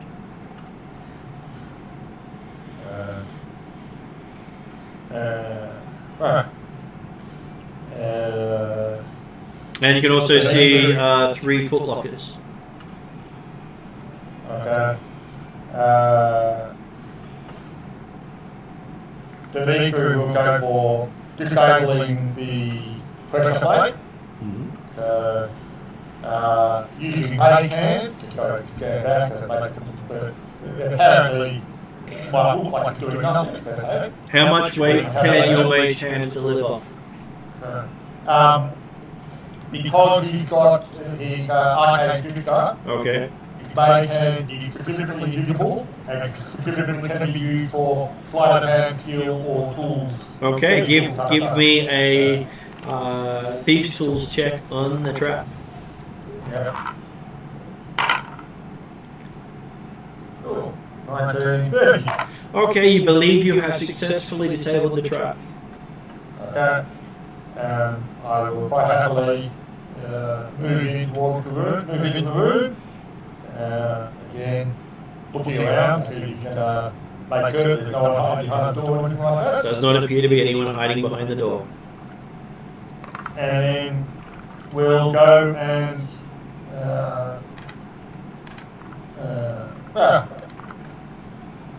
he'll investigate the footlocker first. So I'm sure that there will be certain people who are very interested in the shine and obviously visible. But we'll get out and sure the footlockers are secure, safe, and unsecure them if they're locked. So then open them up. Well, I'll just walk in the room and do I notice the door around the bed straight away that I haven't checked? You do, it sparkles.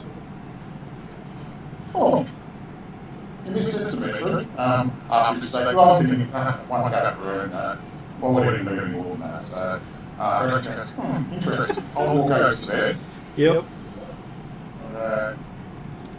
Have a quick look at the room. It's just like in the middle of the bed, nothing. Sitting on the pillow in a little indentation. I did lose jewelry. These look to be quite exquisite dwarven cuts. Probably worth about 1,500 gold from a glance. Lose jewelry is an odd term you use there. That's the way most of things about it. You want to keep it different. So, with that notice, I would have a quick look. Not roll, just have a quick look. Not really looking. Okay, I'll pick them up. Okay, give me a dexterity saving throw. Okay, I can take this. Alright.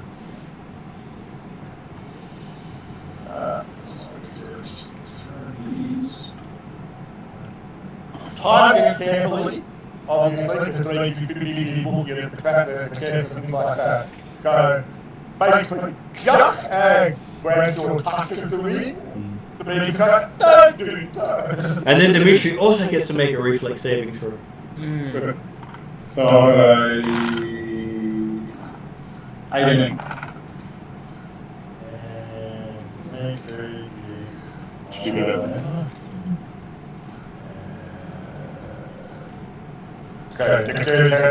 Dexterity saving throw. 23. 23. Okay.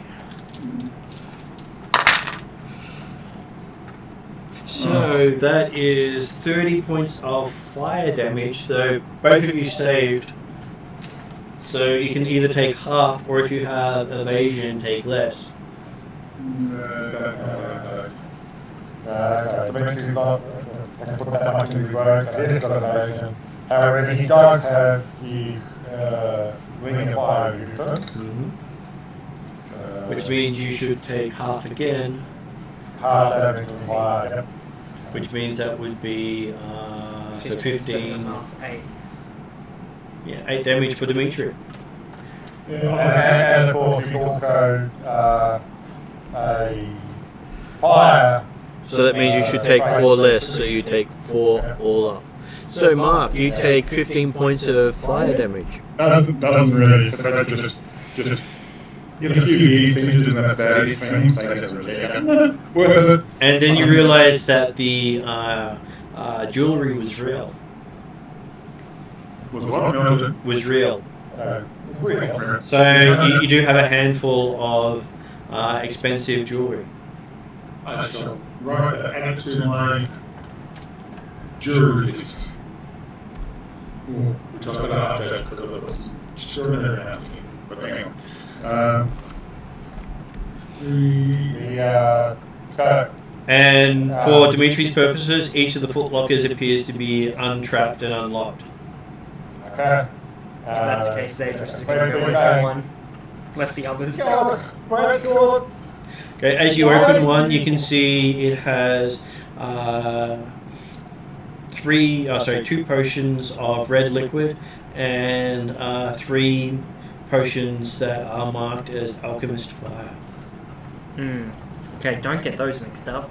Can I? I'm gonna roll medicine to identify the red potion, and that is. I really need to get a better handle on this. That's a nat 1. What would you think they are? I mean, like, from like a meta perspective, red liquid kind of screams health potion. But yeah, You believe it's a health potion? yeah, I believe it's a health potion. That's Have you seen red wine before? Is it the same color as the red wine, or is it notably like? Well, it is a brilliant colour red, almost the colour of blood, if not the colour of blood itself. Is anyone injured? This is definitely a health potion. Are you not injured? Didn't you have a slide in your chest not long ago? I did, but my own magic has fixed that issue. That doesn't work for me. And if you can roll a inside check into the walls, you can work out why.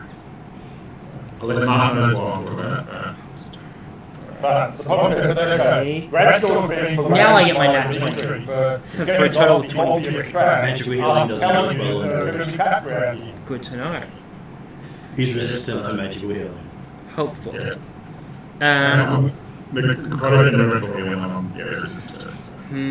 Okay, so does apparently not resistant to stupidity. I said, oh, you're not on fire today. It looks like you're on fire again today. Make sure I say the smart ass comment.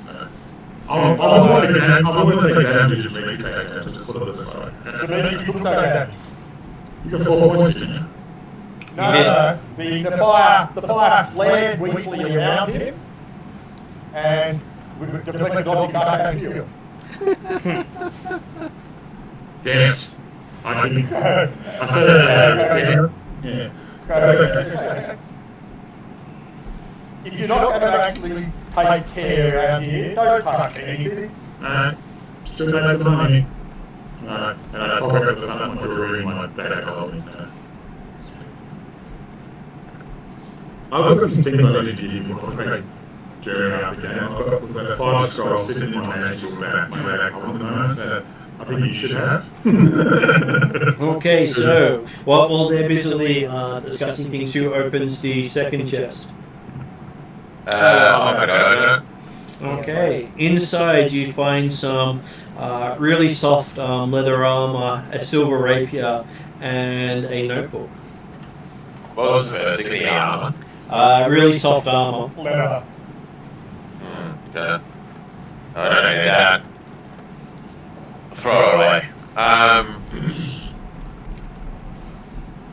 Radio. It's pretty fancy. Probably don't need that either. Does anyone want any of this stuff? Yeah, I'll put them in my bag if you want. I'll pick them both and have a quick look at them and then... I'll have a look at the notebook. Okay, so looking at the notebook, as you open the notebook, you can fill pages, but you can't see them.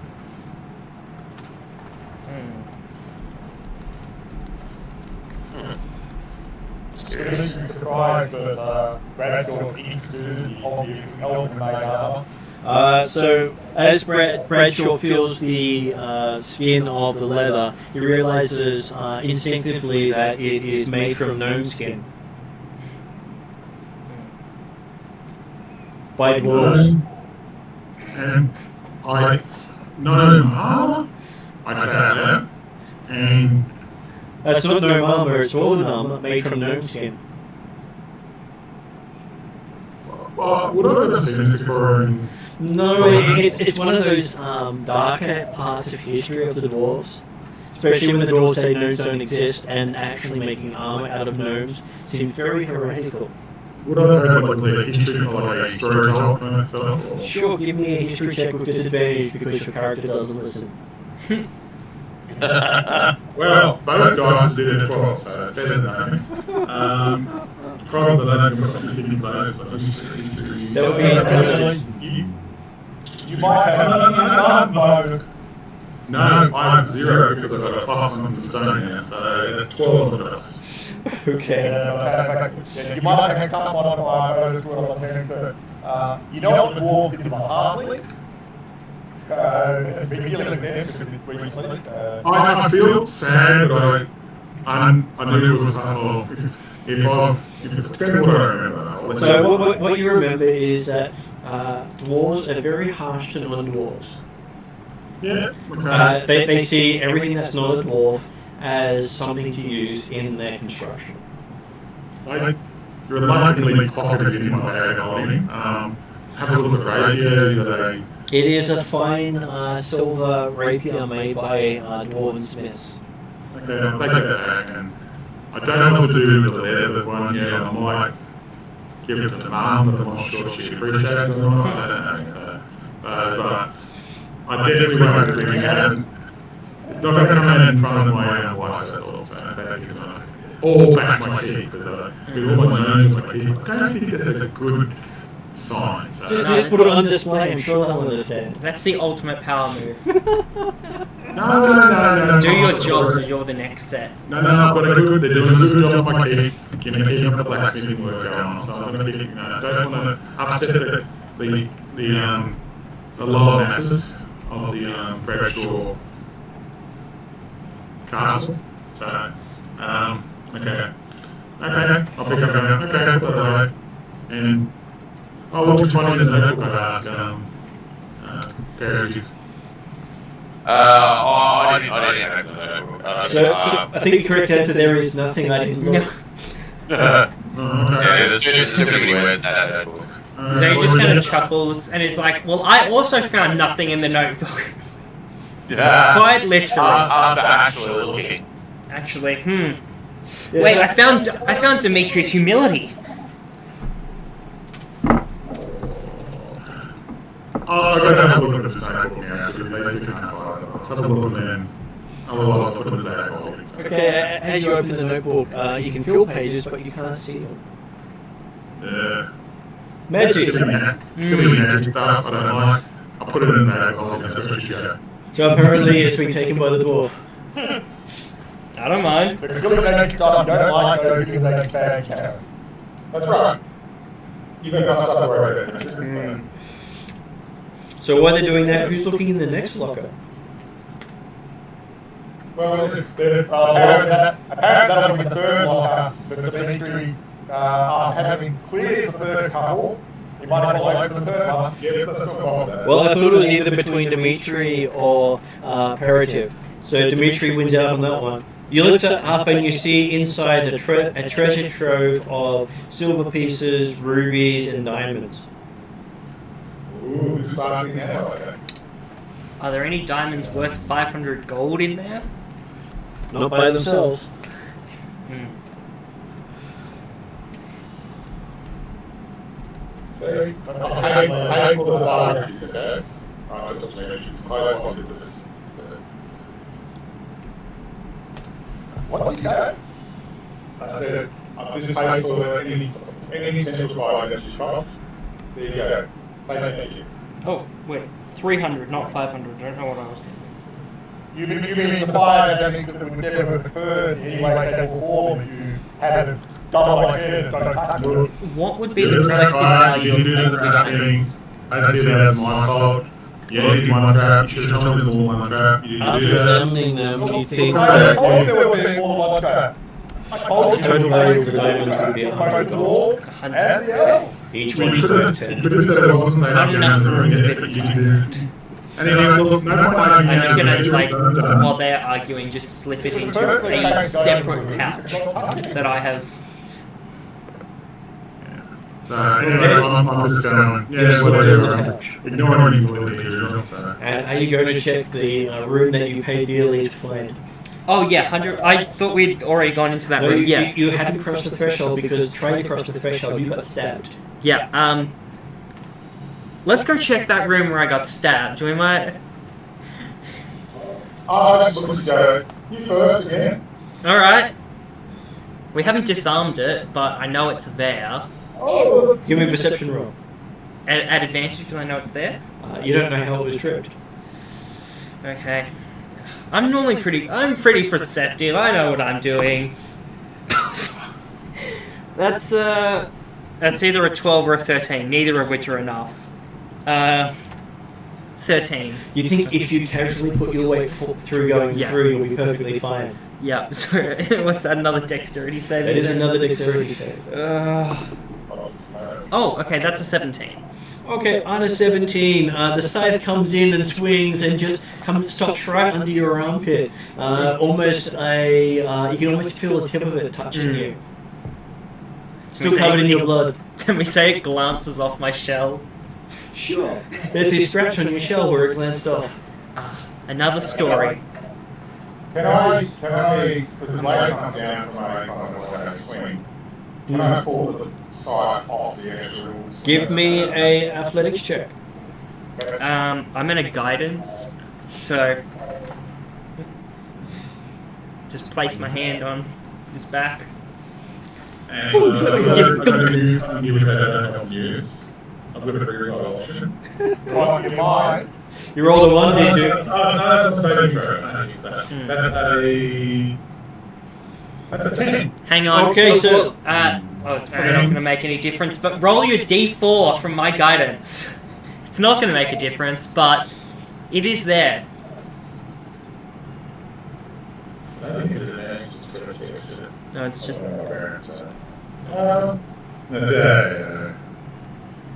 It was half what I originally rolled in dice, so that was 11. Okay, so as you grab hold of the staff holding the scythe in place, you realize it's actually a blade with wax around it as your fingers get sliced into by the actual trap itself. Taking 2 points of slashing damage. Yeah. I'm getting the warhammer out and bashing this thing out. And as you pull the warhammer out, you hear this click, click, click, click, as it, by the time you get the warhammer out, it's already raised up. Is it fully raised up? Yep, in the room.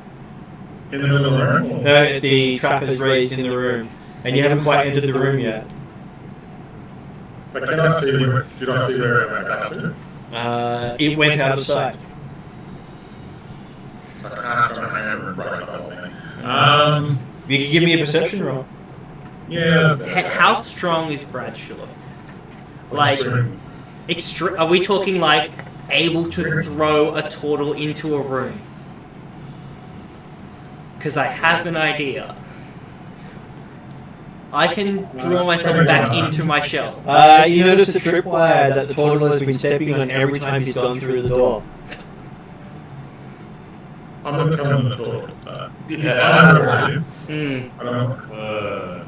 And I go, yeah, look, if the turtle says something, then I'll be throwing me. I can throw it in the room. Oh, hey, wait, no, just say. Well, yeah, if you can throw me into the... This is stupidity at the highest level, but it's funny. So, Zadris is going to kind of withdraw himself into his shell. Throw me. So you hear this echoing, Throw me! Throw me! How heavy is this turtle? Very. Now, I've just tried a +9 on my strength. Oh, it's the same turtle. it's like dwarf tossing. It is quite a hefty lift. Hmm. The dwarf got the one idea of dwarf tossing quite correct. I can give it a go. I can throw an athletics throw. Okay, give me an athletics roll. Surprisingly good. I'm good at turtles, right? 25. 25. Okay, you get him over the trip line, almost landing on it as he goes through. And he rolls into the room. And you hear this crash as he runs into something. Spinning like a Koopa. Alright. Right. And for everyone else while he's in the room, just shut up. I point out the trip line to everyone else. Okay? So, Alright. I'm gonna come out of my shell. What do I see? Okay, you are in the remains of 2 footlockers. That is a 24 for perception as well. Okay, so in the remains you find a nice grey silk bag. What's in the bag? Look into it, it's empty. Bag's empty. But you do also find a really cool set of pipes to blow on. How? 2? 1? How many? It's a single set of pipes that has multiple things on it, like a pan pipe. Oh, I thought you meant like, I'm thinking like Gandalf's pipe. I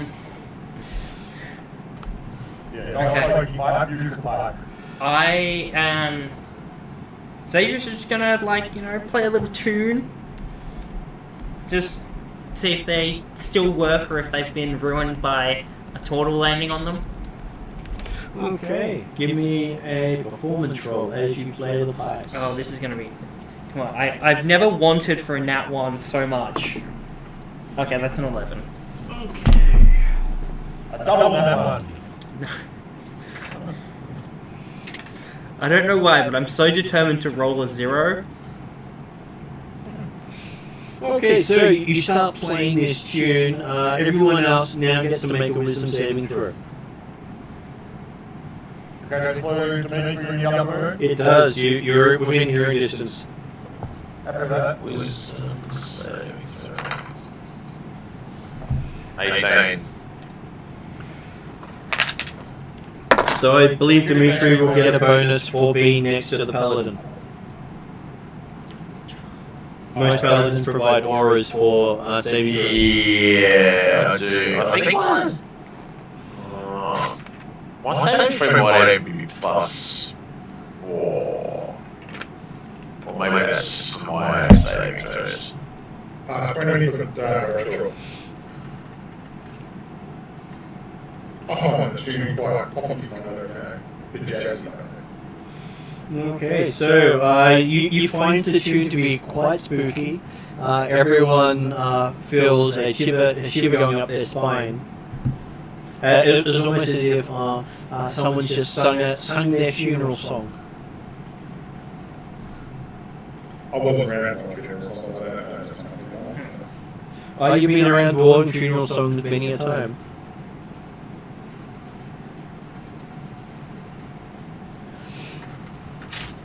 But it does make you think someone has just died.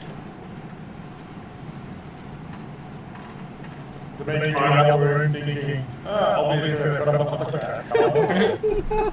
I just asked them, look, just hold off on the performance, just check out the room. Alright. I'm gonna put the pan flute, just away. So empty silk bag. Empty silk bag, yeah. Just gonna turn it inside out, just make sure there's no like. It's still silk. I'm just checking is there any like writing or notes or tags or like anything on it. There is nothing on there. Mm.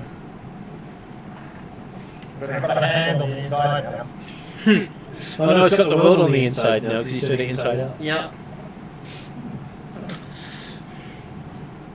Alright. Is that all in the room? That's all you find in that room. And so you've all joined back in the armory. You now just have the cells to the north. How large are these footlockers, Mama?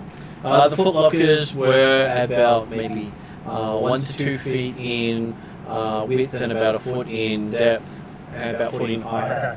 Not huge. I'm totally after about the why I haven't sorry. The footlocker full of silver and diamonds and gems and everything. Yep, To be able to put the whole thing in that hole.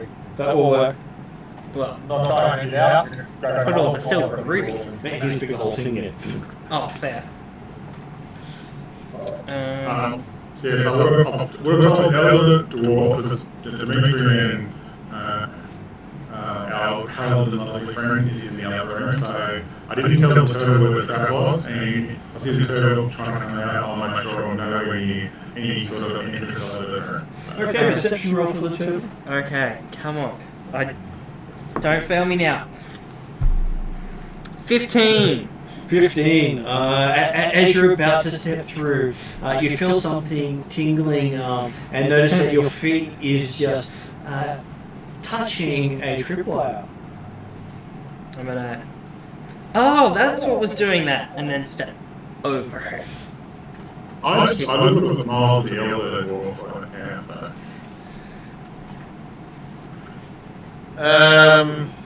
I attempts to like we've all known it's tripwire now. I hope. I would have told you, if you're in the entrance area, I would have told you out of it. Yeah. Oh, and then once you notice, there was a tripwire there, by the way, so. Helpful.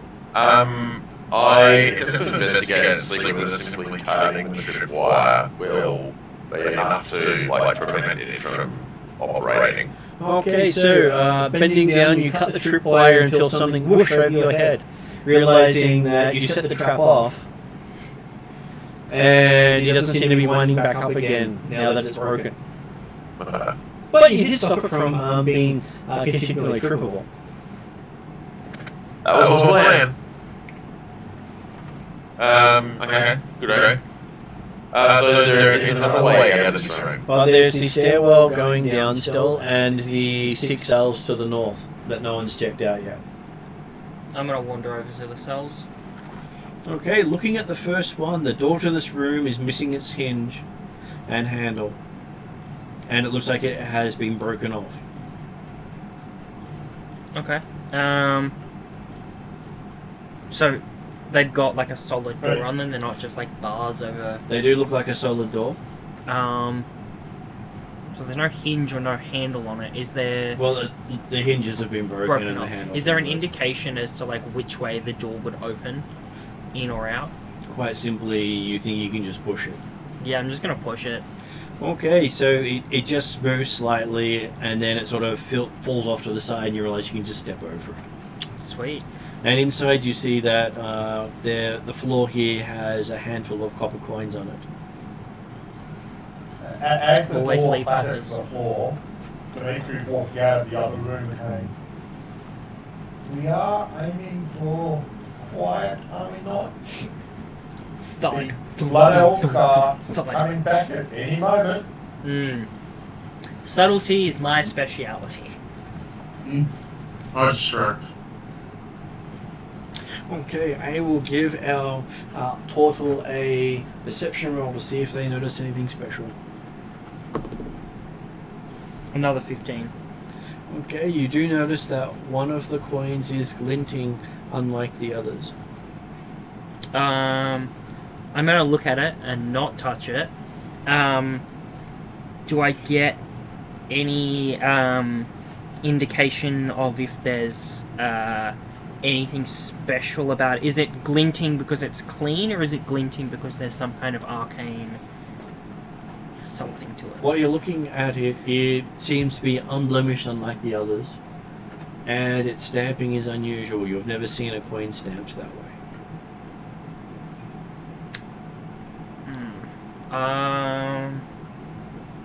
The other coins, are they of dwarven? The other coins are all of dwarven make. All of them are have. There are no curves on dwarven coins. Mhm. This one's a curved coin, Okay. circular coin. It doesn't fit with the rest. Yeah, it doesn't fit with the rest. I'm going to call up Bradshaw. How well do you know your coins? Nah. Money's money. There's one that's I don't quite recognize it.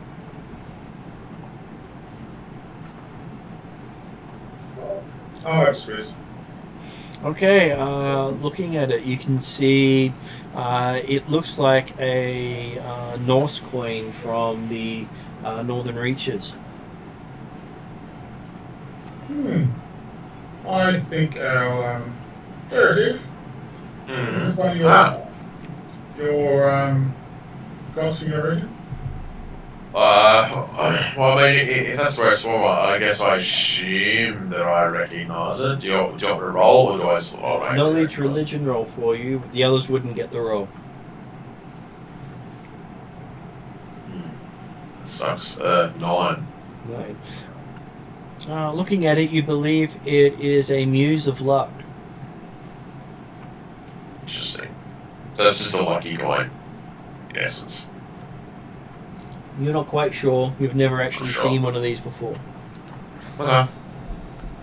I say as far as I can tell, it seems to be a lucky coin. I'm not sure whether it's purposefully lucky or whether it's just something that people believe is lucky. The symbology on the coin looks to be a lady playing music. Okay. Maybe I should play my flute again. It's out of character. It's always I good. was waiting for you, if you started doing it, you grab them. Let's just put it out there. The enough flute playing for one day. No, that's yours. You can have that one, Dandros.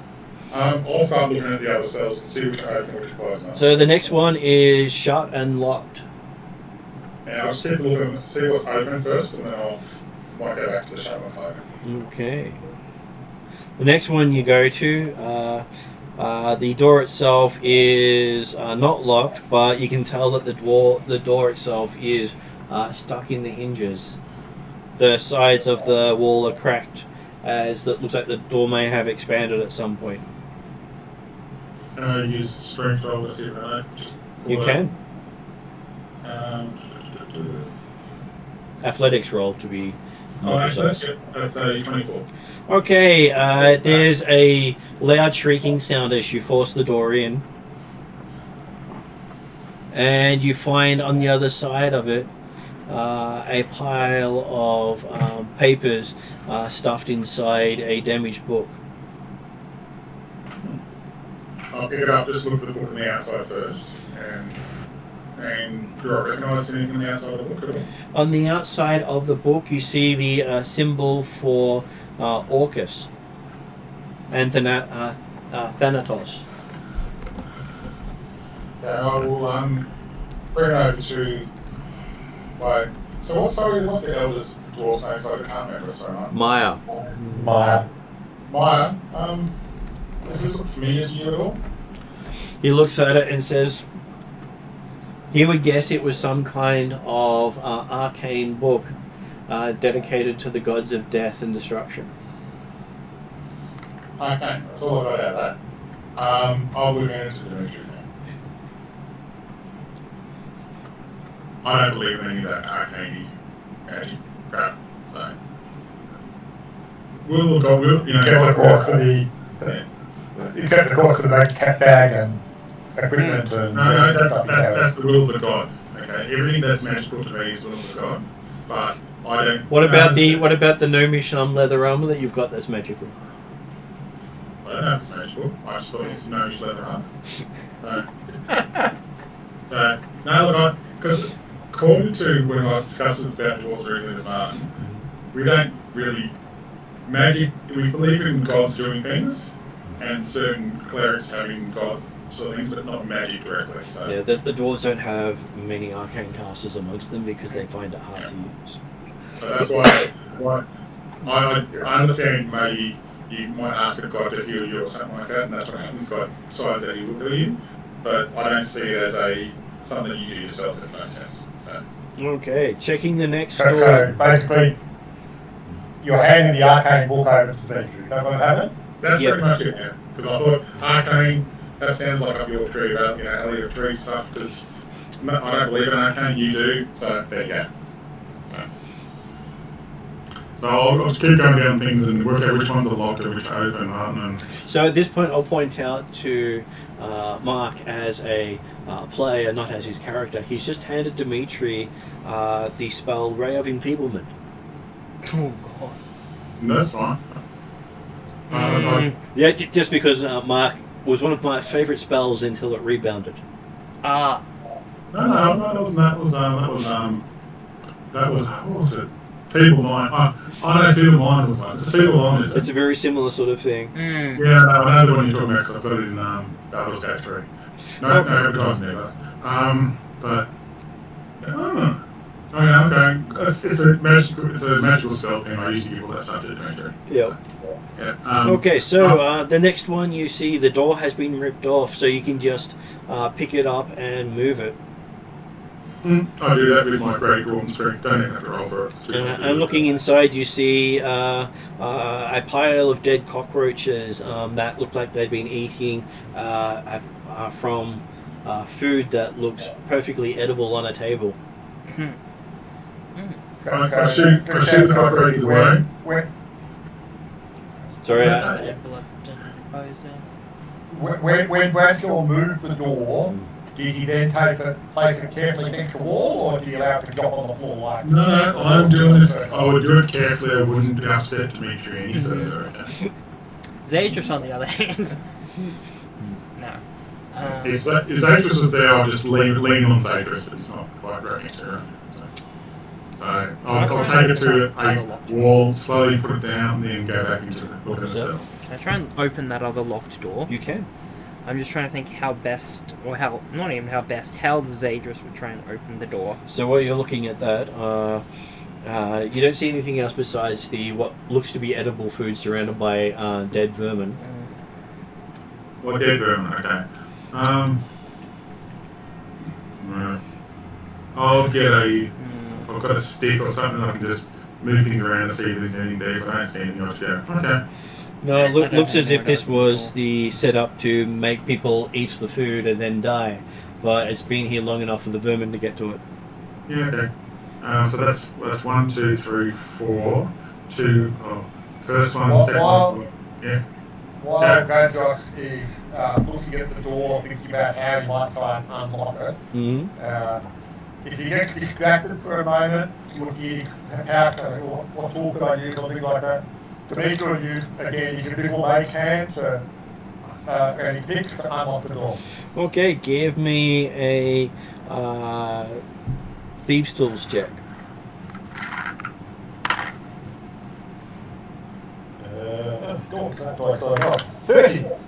Okay, so as you're working on it, you can feel that there's another broken pick inside the lock, but you still manage to open it and unlock it with all that happening. And From 15 feet away. From 15 feet away. And so yes, as you go looking in your Yeah. pockets, I'll just go push on it. and then the door just opens with the gentlest of pushes. Inside you see a resplendent set of armor with tabard, a wicked-looking axe, and a serrated shield. Are we talking dwarf size armor? It is. Hmm. But hey, with most of these armors, they will resize. I'm just gonna check the cell before I cross the threshold. I've been stabbed one too many times. That is a 25. Okay, you realize that there's a slight shimmer in the room. Okay, I am gonna cast Dispel Magic. Okay. You successfully cast a spell magic. What's your target? The The shimmering? Yeah, let's go with the Shimmering. You seem to be unable to dispel the shimmering. Okay, great.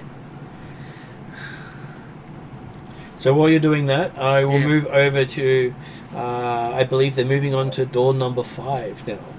Yep. You can see has a rusty hand axe driven into the lock, basically in such an angle that it keeps the door shut.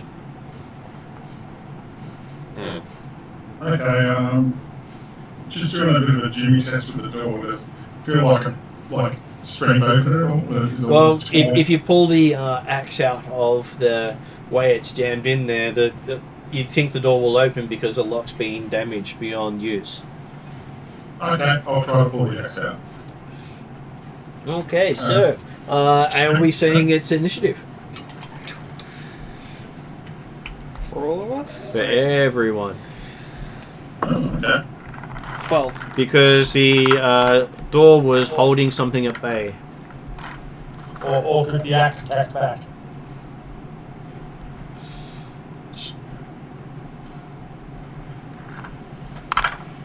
Oh, that's right. 10 for Dimitri. 10 for Dimitri. Sorry, I just can't find how to roll this on this thing that I'm using. 12 for Zadris. 12 for... What's the skill check for initiative? At this stage, Dex. Dex modifier, it can be perception, it can be whatever your character was doing that is relevant to your initiative. 18. Will I use my athletics because I was doing my axe player? No, because it's not going to help you at this point. No. I'm going to roll a 6 because I'm still concentrating on the axe. So.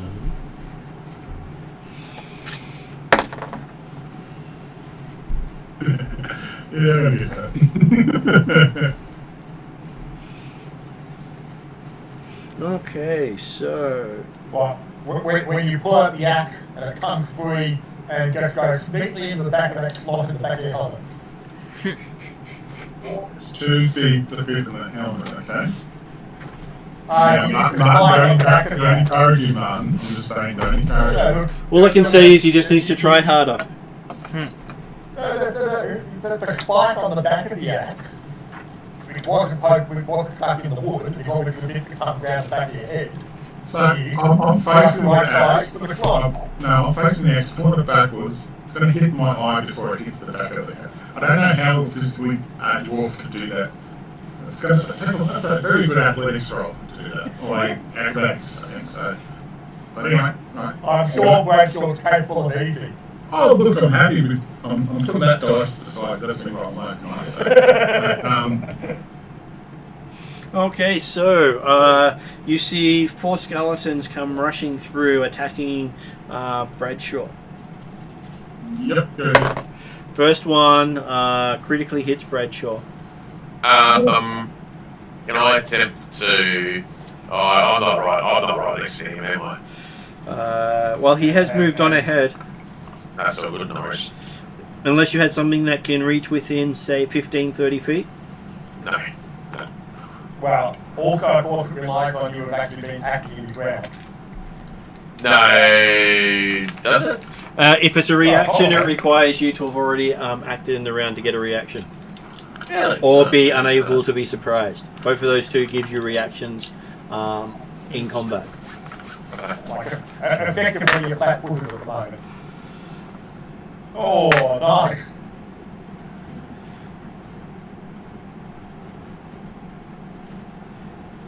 So, Bradshaw takes 34 points of slashing damage. Okay, I've got that. So I went from... I was 99, So, And then the second one attacks you. I believe that will be a miss. yep, I'm on 20 on AC. So. And then the third one attacks you. I think that's going to be a hit. Yeah, I'll do that one. I actually forgot to do the critical damage on the first one. So that means I said 29, so add another 29 damage to you. Okay. Oh, okay. Whatever, okay. So, And then this one does, that was 12, 13 plus 5 is 18. So you should have taken 98 damage so far today. Okay, so I'm on 16. And then the fourth one attacks you. And misses. So, it is now Peritive's go. You've just seen 3 dwarven skeletons come out and wail on your dwarf. Alright, I go charging in there. Yep. Then am I going to be able to get into melee range? You can quite easily. Okay.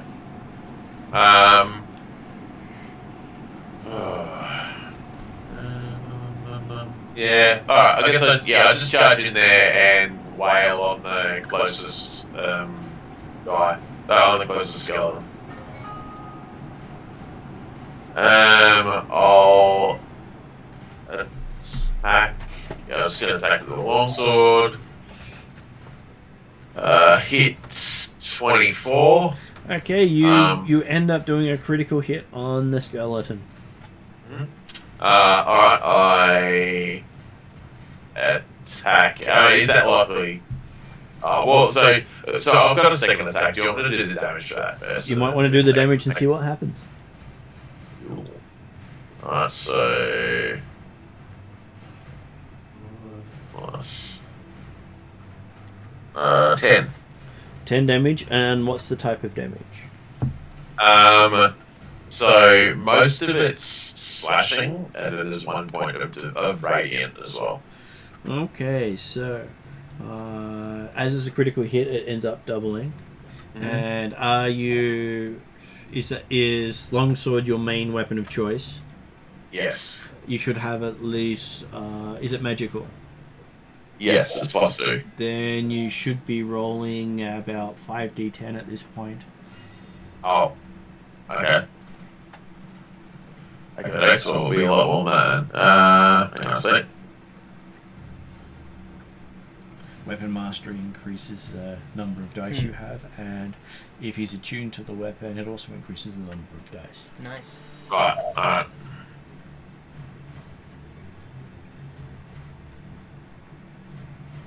Alright, give that another go.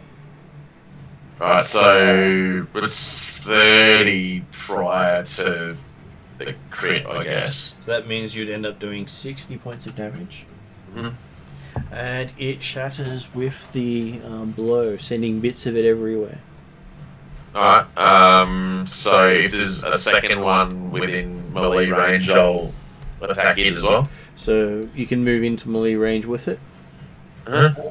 Because you can move, attack, move, attack, move. Yeah. Because movement is not an action in D&D. Okay. Alright, well, second attack, that's one I hit. 9.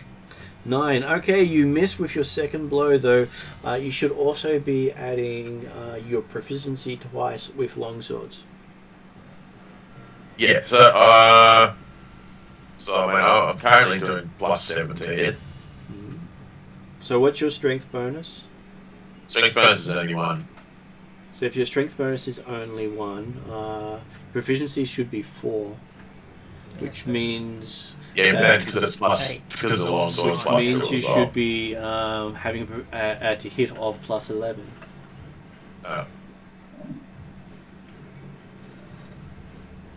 Okay. +4, strength 1, +2. So what do you get if you? What do you get on your roll if you add 11 to it? 13. You still managed to miss. Okay. But it was close. You were one off. Righto. Okay, so you take one out, you swing. It comes close, but it just moves out of the way of your weapon. Which then brings us to Xandros. As you can see, as you're about to enter this room here with this resplendent armor, you can see some skeletons have started piling on your dwarven friend that you've been belittling a little bit today. Alrighty. Seeing this, I am going to... I'll start by casting Guiding Bolt on the closest skeleton to me. Okay, does that have an attack roll? It does have an attack roll. Then make an attack roll. So that's a plus 11. 15. 15 is a hit. So, Guiding Bolt is... Guiding Bolt is 4d6 radiant damage. I only have 1d6, so just give me a second. 4, 5, 11, 12... so 12 radiant damage, and the next attack made against it has advantage because the skeleton is now glimmering. Mm-hmm. He is shining.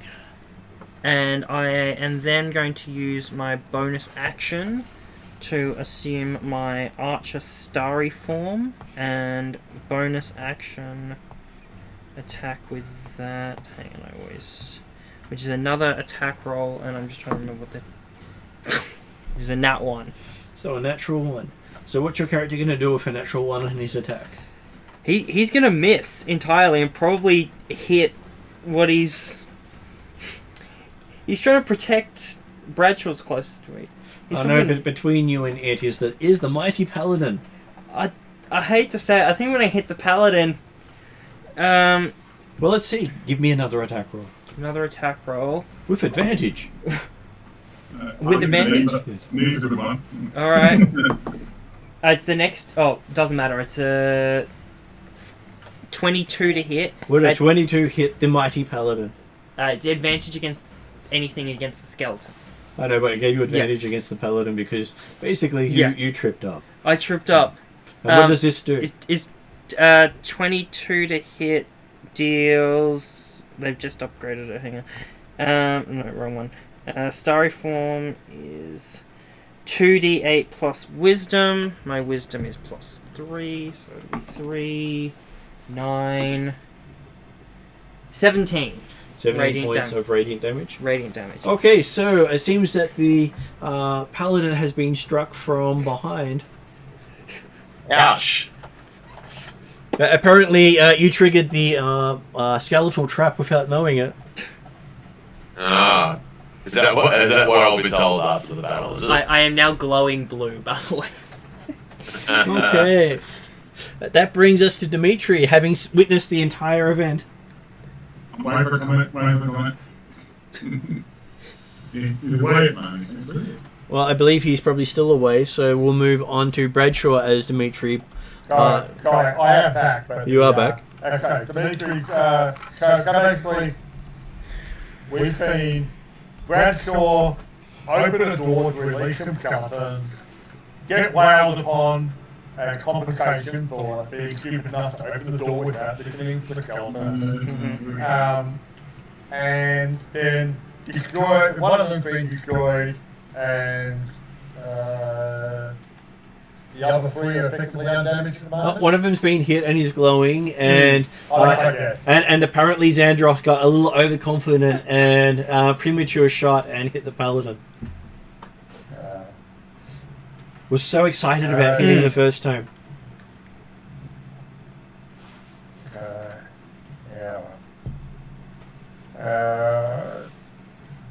Dimitri will continue his spot near the top of the spiral staircase, having a hidden spot there on the idea of the these guys got to keep making noise, then Dimitri's not going to be the first one the LC when they come up the stairs. That is fair. Is he going to do something from there besides that? Okay. Okay, he'll take a shot at one of them for you. Oh no, I was waiting for throwing a dagger and actually get into Bradshaw's helmet. That's what I was thinking. But, yeah. He does have a dagger with Bradshaw's name on it. I know he does. I thought about it. Crossbow bolt is a lot thinner and easier for getting in there. So. The magical one? So, well, I was going to say at the end of the session the fact, well, if everyone had a magic weapon they didn't need one, then the +1 weapon would be a crossbow, but like a light crossbow, but I'm happy that it's non-magical right now. So that's a 28 to hit. That becomes a critical hit. And 3d8.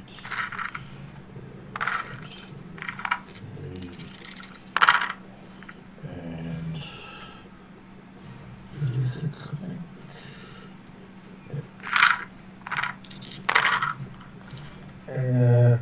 Annoying. 3d8 for a total of 6, and then 2d6 for a total of 9, 15, 18, doubled is 36. Okay, it takes a serious blow, but he's still standing. Having been hit twice. Did you roll advantage on that one?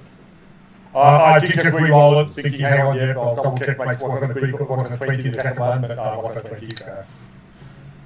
Okay, so you see Maya just ready his hammer and Bradshaw's in first. So I'll do Bradshaw first before the NPCs come in to assist. Okay. I drop the axe, pick up my hammer, give him a shield. I would have had I didn't have a shield out, so I just had my axe, so I would have been 19 AC, by the way. That's right, you had both hands on the axe front. You hit it with the axe. I'm sure it's No. I bring up the issue with the gnome leather. I bring up my gnome hammer and I wail on the one that's being. Is it one that's still glowing or is it not glowing? It's not glowing anymore. It's been the magic has been spent. Okay. So do you drop the axe on your foot first? It might go in the direction of the military. But no, I'll get my hammer out and start wailing on the one that's been doing it. Okay, give me an attack roll. Now the 3 attack rolls are that's a 25, first one. That's a 25. Okay, so that will be a critical hit on the first one. Okay, now that's fine. Very close.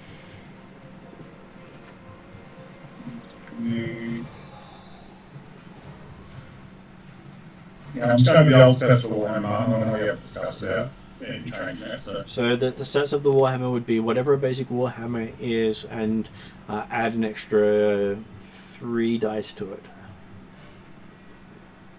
Okay, because I added a D6, which I think is right. I'm pretty sure of that. So, okay. It's pretty easy to look up. I can quickly look at that. Give me a sec.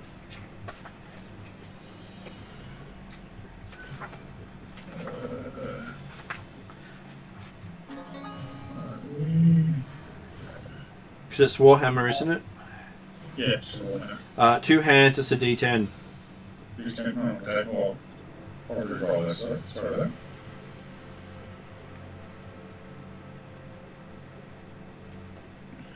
that. Okay. That changed things a little bit.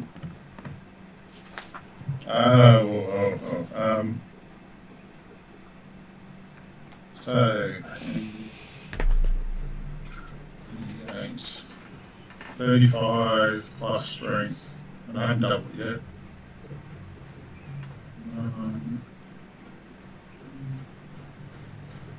80 points. Okay, so is that 80 with it doubled? That's the double, yeah. And it turns out it is vulnerable to bludgeoning damage, meaning you just dealt 160 points of damage in a single blow. You just turned it to powder. Don't hit me on the dwarf. So, Your actual damage to it was 6 points, because that's all I had left. Yeah, that's what. Because I looked at the dice. The first dice was 0, and they had 9, 9, 7, and I'm going.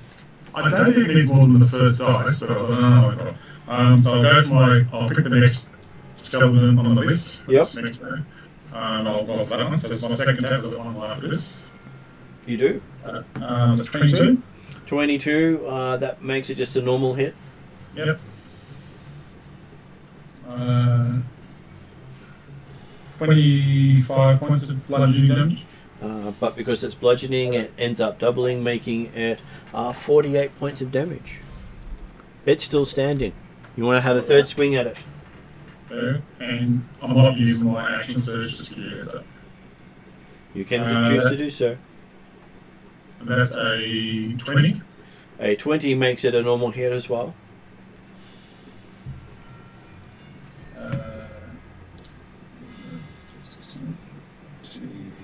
35.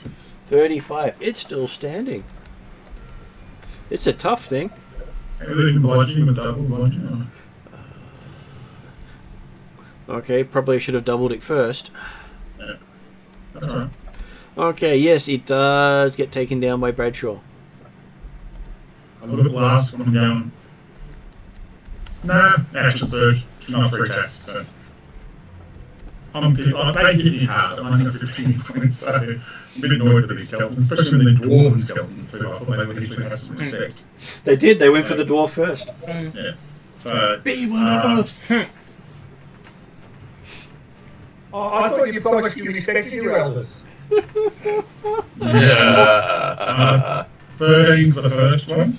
Okay, so on a 13, are you adding your proficiency twice or once? I have plus 10 on all at the moment, so I'm doing strength, proficiency, and a plus 1. Then you're missing another +4 on your attack roll. Yeah, I was going to talk about this after the game, but... Yep. Okay. I'm just mentioning now because that was the difference between hitting and missing. Okay, cool. Okay, well, if I hit, I'll just roll. I was going to talk about this after the game, but because we need to update my character sheet, so... We'll get there. Yeah. Okay... 16, 25, 32, plus 5... it's 37 bludgeoning damage. So That'll double. be doubled. So 37 doubled makes it 70 something. 74. 74. Okay, it's still standing. Okay. Second swing. 16. Including the extra position. 16 is a hit. Okay. Oh, they've got a couple, got a 1 that time, so that's a little bit different. So 12, 13, plus 5, 18. It'll be doubling, so that'll be 36. That'd be 36. Okay, so 36, you take down the last one. I believe I just got a request from Martin to be added into the group. So you've taken down the last one standing there. You have succeeded in taking 3 down this round. And I look at the elder gun. Who would have done this to these dwarves? They should not have come back to life. Well, he says he doesn't believe they came back to life. He believes that they were already raised by something, and that someone had shut the door so that they couldn't get out. I look over the snatch, except the one I'm turning Someone around. decided to open it. I didn't see they didn't. They looked like skeletons just trying to open the door, so I didn't expect them to be live skeletons. So I'll look over the forward door. Obviously, someone had decided to get the door closed by putting an axe in there.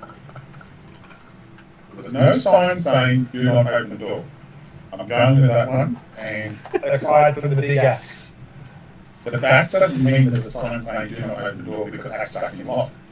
I've never heard of such thing, and unless you know something from a different area that says that the axe is stuck in a lock. Possibly the person who wanted the door kept closed recognised that most dwarves can't read. Well, dwarves don't use an axe to stop the door. They say put a sign saying do not open the door. was smarter than that.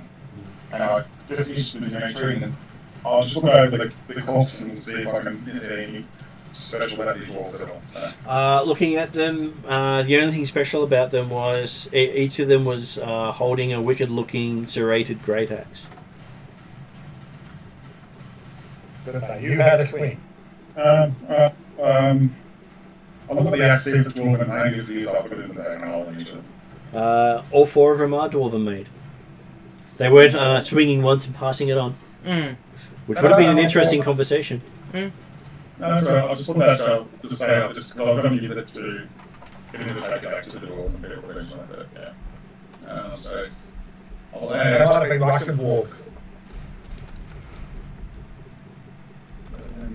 Great axes.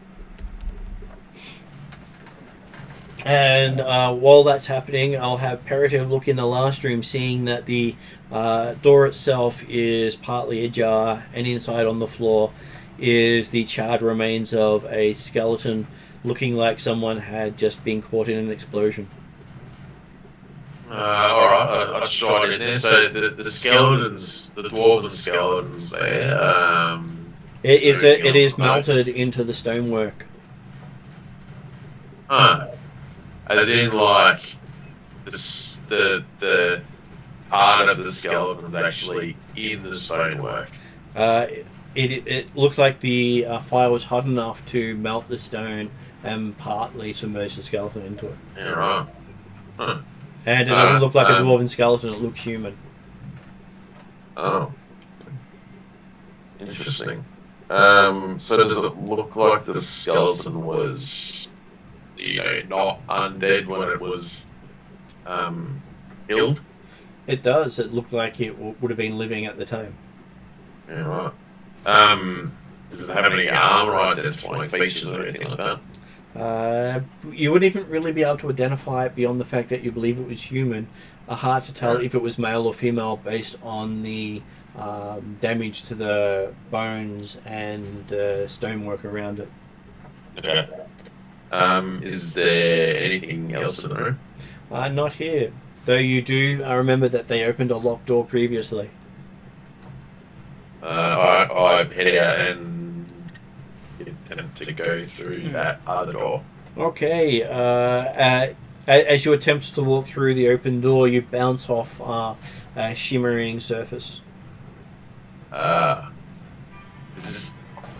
Yeah, okay. Alright, so I need someone with a bit of expertise here. I know asking for help from the All-Father, and I know brute strength, but I'm not sure that I know how to navigate this conundrum. Okay, we have Xandros and Dimitri who may be able to identify this phenomenon.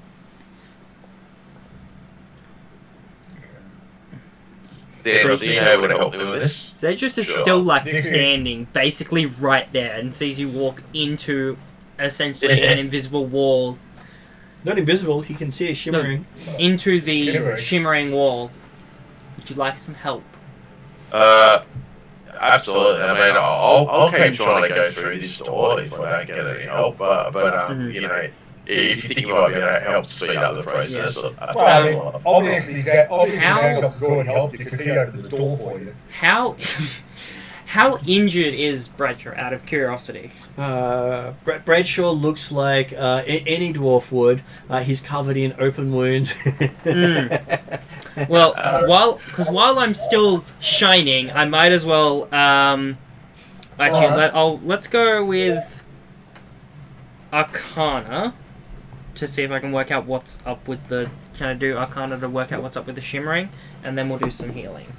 That is 25. Looking at it, it seems to be some sort of either a wall of force, a repulsion field, or could even be a sentient or non-sentient clear creature.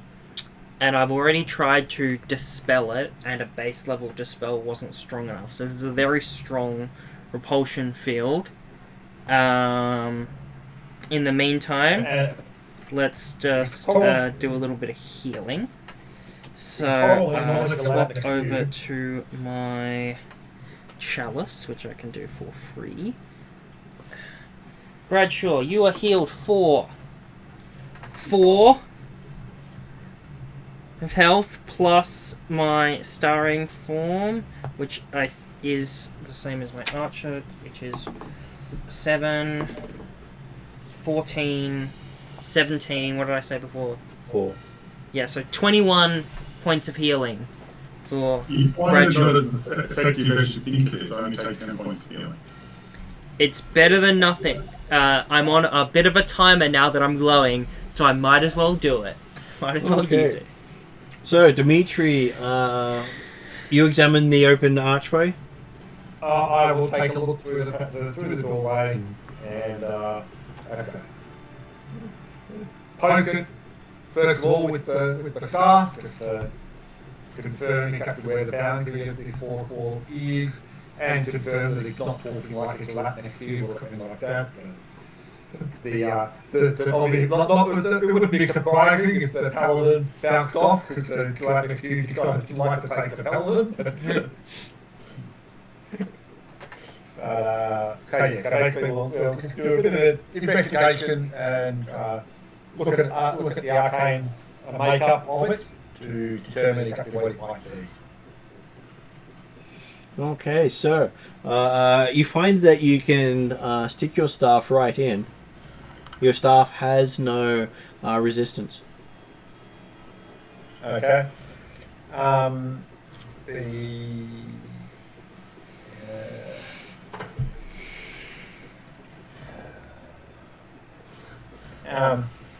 So what was in the room again? It was a suit of armour on a stand, wasn't it? Suit of armor on a stand with a tabard, with a great axe and a serrated great axe and serrated shield. Why now, Rachel's coming over to see what the fuss is. And does the stand appear to be secured to the floor in any way? It does not. Or it's just got effectively 4 feet or something to hold it upright? It seems to just have the legs it's standing up on, but it's far enough away that you can't reach it with your staff. That's right. Dimitri's pulling out his rope and making a bit of a lasso. Yeah, while this is going on, Dimitri trying to do his magical tricks, I'll just go, what's the problem? And I'll just try to touch. If I feel any sort of pressure against me, because like, I noticed I looked over and noticed Paladin and went, boom, bum, went back on his bum. I go, what's going on there? And I just try to put my arms on it. Okay, as you touch it, the shimmering field just disappears with a loud pop. And I'll walk through and go, Dimitri, leave this to me. This is too hard for you to explain. I understand it's fine. As a player, Martin, I had a feeling Dimitri, but yeah. Dimitri's quite happy to stand back and let the crap go off. No, I'll just walk through and look over what I see there. Does it all look like dwarven made as well? Or? It is old dwarven armor, looking like it was made maybe 500 years ago or more. I forgot my dwarven friend's name. I don't have to write it again. I don't put my book. Maya. Wow.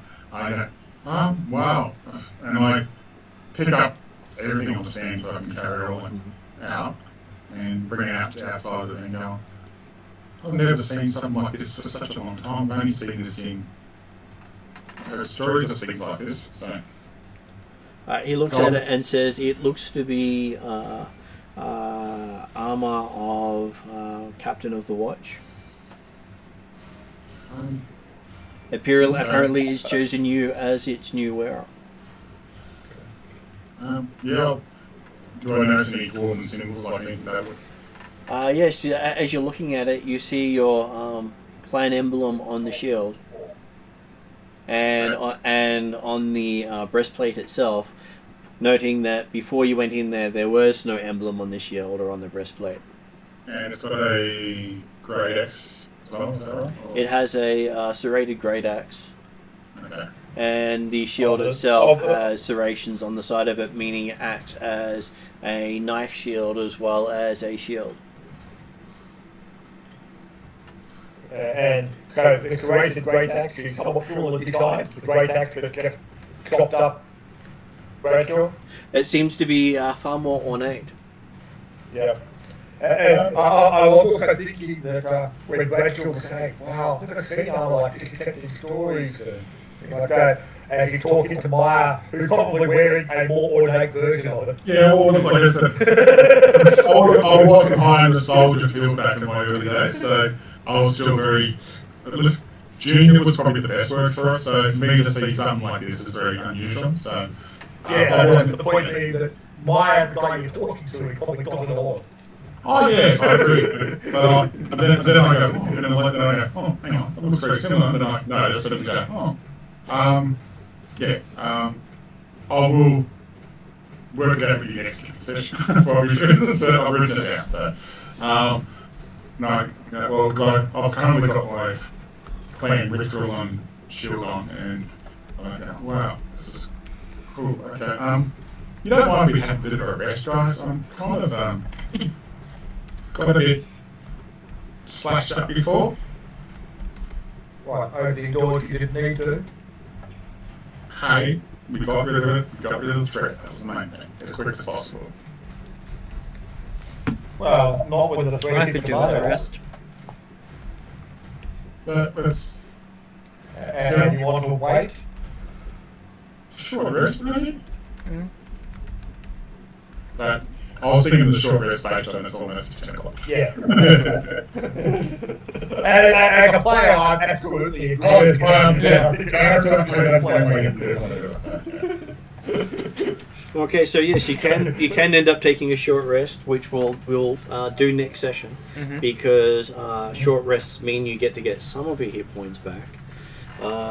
People don't always... Assuming we don't get interrupted. Assuming you don't get interrupted. Well, short rest is 1 hour's rest, which is considered a D&D short rest. Yeah, no, because I've got a special thing to do off to help you get some hit points back with the short rest, and I get to reset my action search too. We can also give Dimitri an hour to, if there's a particular item that's worth examining further, then you can basically go through that process. So you have actually found quite a few different sets of items here, depending on what you do with them. Yeah. Including that grey silk bag. Grey silk bag. Yeah, Yep. so I'll be identifying that.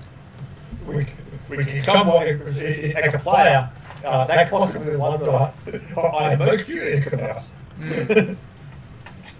Because Jeremy knows I describe things differently depending on what they are. Okay, so that would be a good point for us to stop tonight. You'll find out what you end up with next session. Hopefully I'll get more time to write stuff up. Yep. But we are almost to the point of me updating everyone's characters online and seeing how they all look together. No, we're going to update more on it. So. Get us for confirmation for everyone. So, yeah. Does anyone need the +1 weapon that was in the collection? No, because I've leave. Nice. Okay, like, Dimitri with the +1 crossbow would be advantageous. Yeah, no, that's cool. Oh, look, no, I've got a short bow you can have. It gets to get angry every so often. So there are 3 weapons there, Jeremy. There is the +1 enhanced weapon, there is the +1 returning weapon, and then there is the silvered weapon. That's right, and that's right. Dimitri began with the +1 enhancement on the idea that a returning crossbow doesn't necessarily make all that value for him. And the point being that the other weapons are potentially more valuable for other, particularly melee types, if they potentially secondary weapon, if everyone's got a primary next weapon. So would Parative like a thrown melee weapon that returns to him after he throws it? Yeah. What does it? Like, can it be anything, or is it a specific one? So where it says weapon is the GM giving the players a chance to customize the item for the character by claiming it is It could be a Shuriken +1 that's returning. It could be a Dart +1 that's returning. It could be a Throwing Axe +1 returning. Yeah, I think culturally it would probably be a throwing axe, I guess. Which we can do. Cool.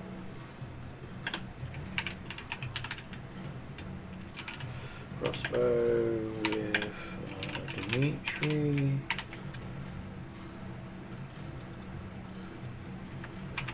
And then we have axe, hand axe.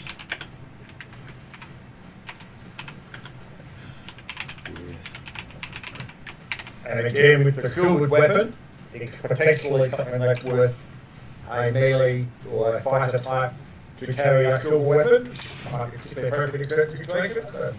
Yeah, that's very understandable. And arguably, it's also something that, like in the case of, say, Bradshaw, obviously he's got bludgeoning and slashing weapons. Mm-hmm. If he's got no piercing weapon, even if it's a silver dagger with his name on it, you know, on the back of his head might be a point. Look, we've been through this once, we don't need to go through it twice. And for other characters, that's right. so Dominic and Angus, my character died originally with a dagger in his hand, all of a sudden out of nowhere, and didn't know how it happened. Then he came back to life. So technically he didn't die, he got teleported, but he doesn't know that, so he's still got that death over his head. Yeah, and that he'll be stabbed in the back by a friend.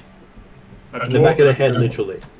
Yeah, dwarves get told how they're going to die when they get to a certain age, kind of thing, and I got told that I'll be killed by a friend out of nowhere, kind of thing. So that's a prophecy of their birth given to them when they become a teenager. So at the age of 30. Which is the reason that Bradshaw worked hard on not being friends with anybody. Yeah, so I'm 45, so I'm still in kind of late teens kind of thing at the moment, if it makes sense. So. And someone who hasn't really paid attention to his family heraldry, ancestry, or heroes. Mm-hmm. Not really. He didn't listen to that. He just stubborn-minded teenager. So. Which, for the other player's point of view, is he's actually travelling with his great-great-grandfather at the moment. Nice. But that's okay. And his great-great-grandfather's very disappointed. And his great-great-grandfather's thing was he would die on a quest with his great-great-grandson. Ooh. I don't hear this, you didn't have to tell me that. Oh no, I don't think about that. Yeah. Yeah. There's a reason I brought it up earlier. You're not going to see my mum going, why did you keep your great-great-uncle? You always do stupid things, Bradshaw. That's what's happening. Why were you going venturing with him? You knew he was going to die from it. What is happening to my great-great-uncle? Grandfather, actually. He's your great-great-grandfather. You are his descendant. And look, I haven't clicked on that yet because I haven't got because Bradshaw's not that cluey on. Takes a while to kick in, so. And the GM does this to players all the time with storylines, so everything will tie into you. So yes, that is us for tonight. If you'd like to talk a little bit more afterwards, I thought I'd leave that on the recording. I will put it on end credits, and you can chat after that. Awesome. Okay.